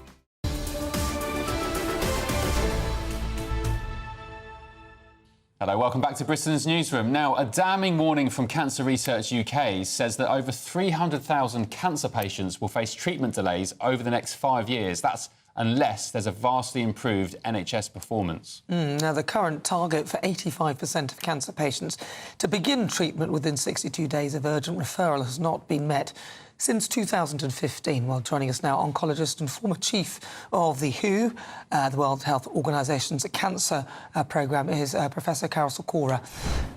Professor, thank you so much for joining us. Why are we having such bad outcomes with cancer patients now? What has happened since 2015? You know, the difficulty is it's the diagnostic phase. It's getting into the system that's just too slow in this country. You know, we spend about the same amount on cancer care as France, Germany, Italy. You'll be treated next week in any of those countries if you were found to have cancer. Here, the target's 62 days, as you just said, and we're not meeting it. Less than 85% of trusts are meeting that around the country. Some are appalling, less than 50% in some parts of the country, a lot of variation. And there are 3 reasons for delay in cancer. Number one is patients. We're a pretty stoic race as a whole, and Brits tend not to want to go to the doctor, especially men. Women are a bit more forward with the doctor. Second problem is you can't get to see a GP very easily. You have to persist. And thirdly, getting into the queue for a scan, for a biopsy, it can take months. And every month that goes by, according to the CRUK report, you lose about 7% chance of life. So it's a serious issue. Carol, how do we compare to, say, Europe and the rest of the world? Because the NHS is routinely called the envy of the world when it comes to being a health service. But how do we compare globally? Any idea? Not good. If you look at Western Europe, and now increasingly Eastern Europe, Poland, Czech Republic, Hungary, Bulgaria and so on, our results are down the bottom of the pile for survival. And it's all to do with cancer being diagnosed late and then treated late. So cancer begins in one organ, breast, lung, colon, so on, and then spreads outside. If it's confined to the organ, the cure rate for all types of cancer is about 90%. Wow. Once it starts to spread, it's much more difficult. Okay. Interesting. For some cancers, we're very good. Pediatrics, children, testicular cancer in men, leukemias, we're very good. Nothing wrong with the treatment. It's just getting to the front of the queue. Okay. All right, Carol Sikora, thank you very much. Really good to talk to you. That's Professor Carol Sikora. It's a shame, isn't it? We need to improve. Oh, well, it's been an interesting morning. That's it from us here on Britain's Newsroom. Up next, Good Afternoon Britain with Tom and Emily. Bev and Andrew will be back in the hot seat from Monday. Thanks for joining us. And I'll be here at 3 o'clock on Saturday. Get that in. Yes, stick with us for Good Afternoon Britain. I'm here in the studio. Tom Harwood, my co-host, is at the Reform Conference in Birmingham. It looks like there's a few battles going on within that party. We're also going to be speaking to Robert Jenrick, who's had a pretty punchy piece in the Daily Mail today about English national identity. He thinks that mass immigration and woke culture may well be destroying it. What do you think? Let me know your thoughts. And also, our debt spiralling out of control. Now 100% of national income. What's going on there, and are Labour to blame? That's all 12 till 3 on Good Afternoon Britain. Looks like things are heating up. Boxed boilers, sponsors of weather on GB News. Time for your latest weather update from the Met Office here on GB News. A dry Friday for most, but we are going to see some big thunderstorms across parts of the south. The sunniest skies probably in western Scotland. That's because we've got high pressure sitting to the north and generally an easterly wind. So with some shelter, say western Scotland doing OK for sunshine, but also much of Northern Ireland and northwest England. Further south, things are brightening up. We've got some sunny spells, but that is sparking a few showers. Much of northeast England and eastern Scotland staying pretty drab. The showers in the south intensifying this afternoon, and some rumbles of thunder, lightning flashes and hailstones are likely. Temperatures in the sunnier spells in the south getting into the low 20s. On the cool side, though, on these North Sea coasts where it stays fairly drab and a little drizzly with a brisk wind. Now, this is the thunderstorm warning area. Not everywhere in this area will see the thunderstorms. They will be hit and miss, but the potential for those thunderstorms to cause some problems. Certainly a lot of spray and surface water on the roads. Further north, well, it's a fine Friday across western Scotland, Northern Ireland, staying pretty drab in eastern Scotland, parts of northeast England, where the cloud will be thick enough for a little drizzle here and there. But the heaviest rain in those thundery showers across parts of the south and west will slowly fade as we go through this evening. For many, it'll be a fine Friday night, but notice further south, we are starting to import further heavy showers as we go through the early hours, and they could also cause some disruption during Saturday. A fairly mild night for most, with some clearer skies in western Scotland, temperatures well down into single digits. But again, here on Saturday, a fine day. But again, in the south, we do need to watch out for thunderstorms. Again, lots of lightning, large hailstones, torrential downpours possible, could cause some flooding. And again, a lot of spray and surface water on the roads. Won't rain all day. There will be somewhat hit and miss. And in the sunny spells, again in the south, it will feel quite warm. Bye for now. That warm feeling inside from Boxed Boilers, sponsors of weather on GB News.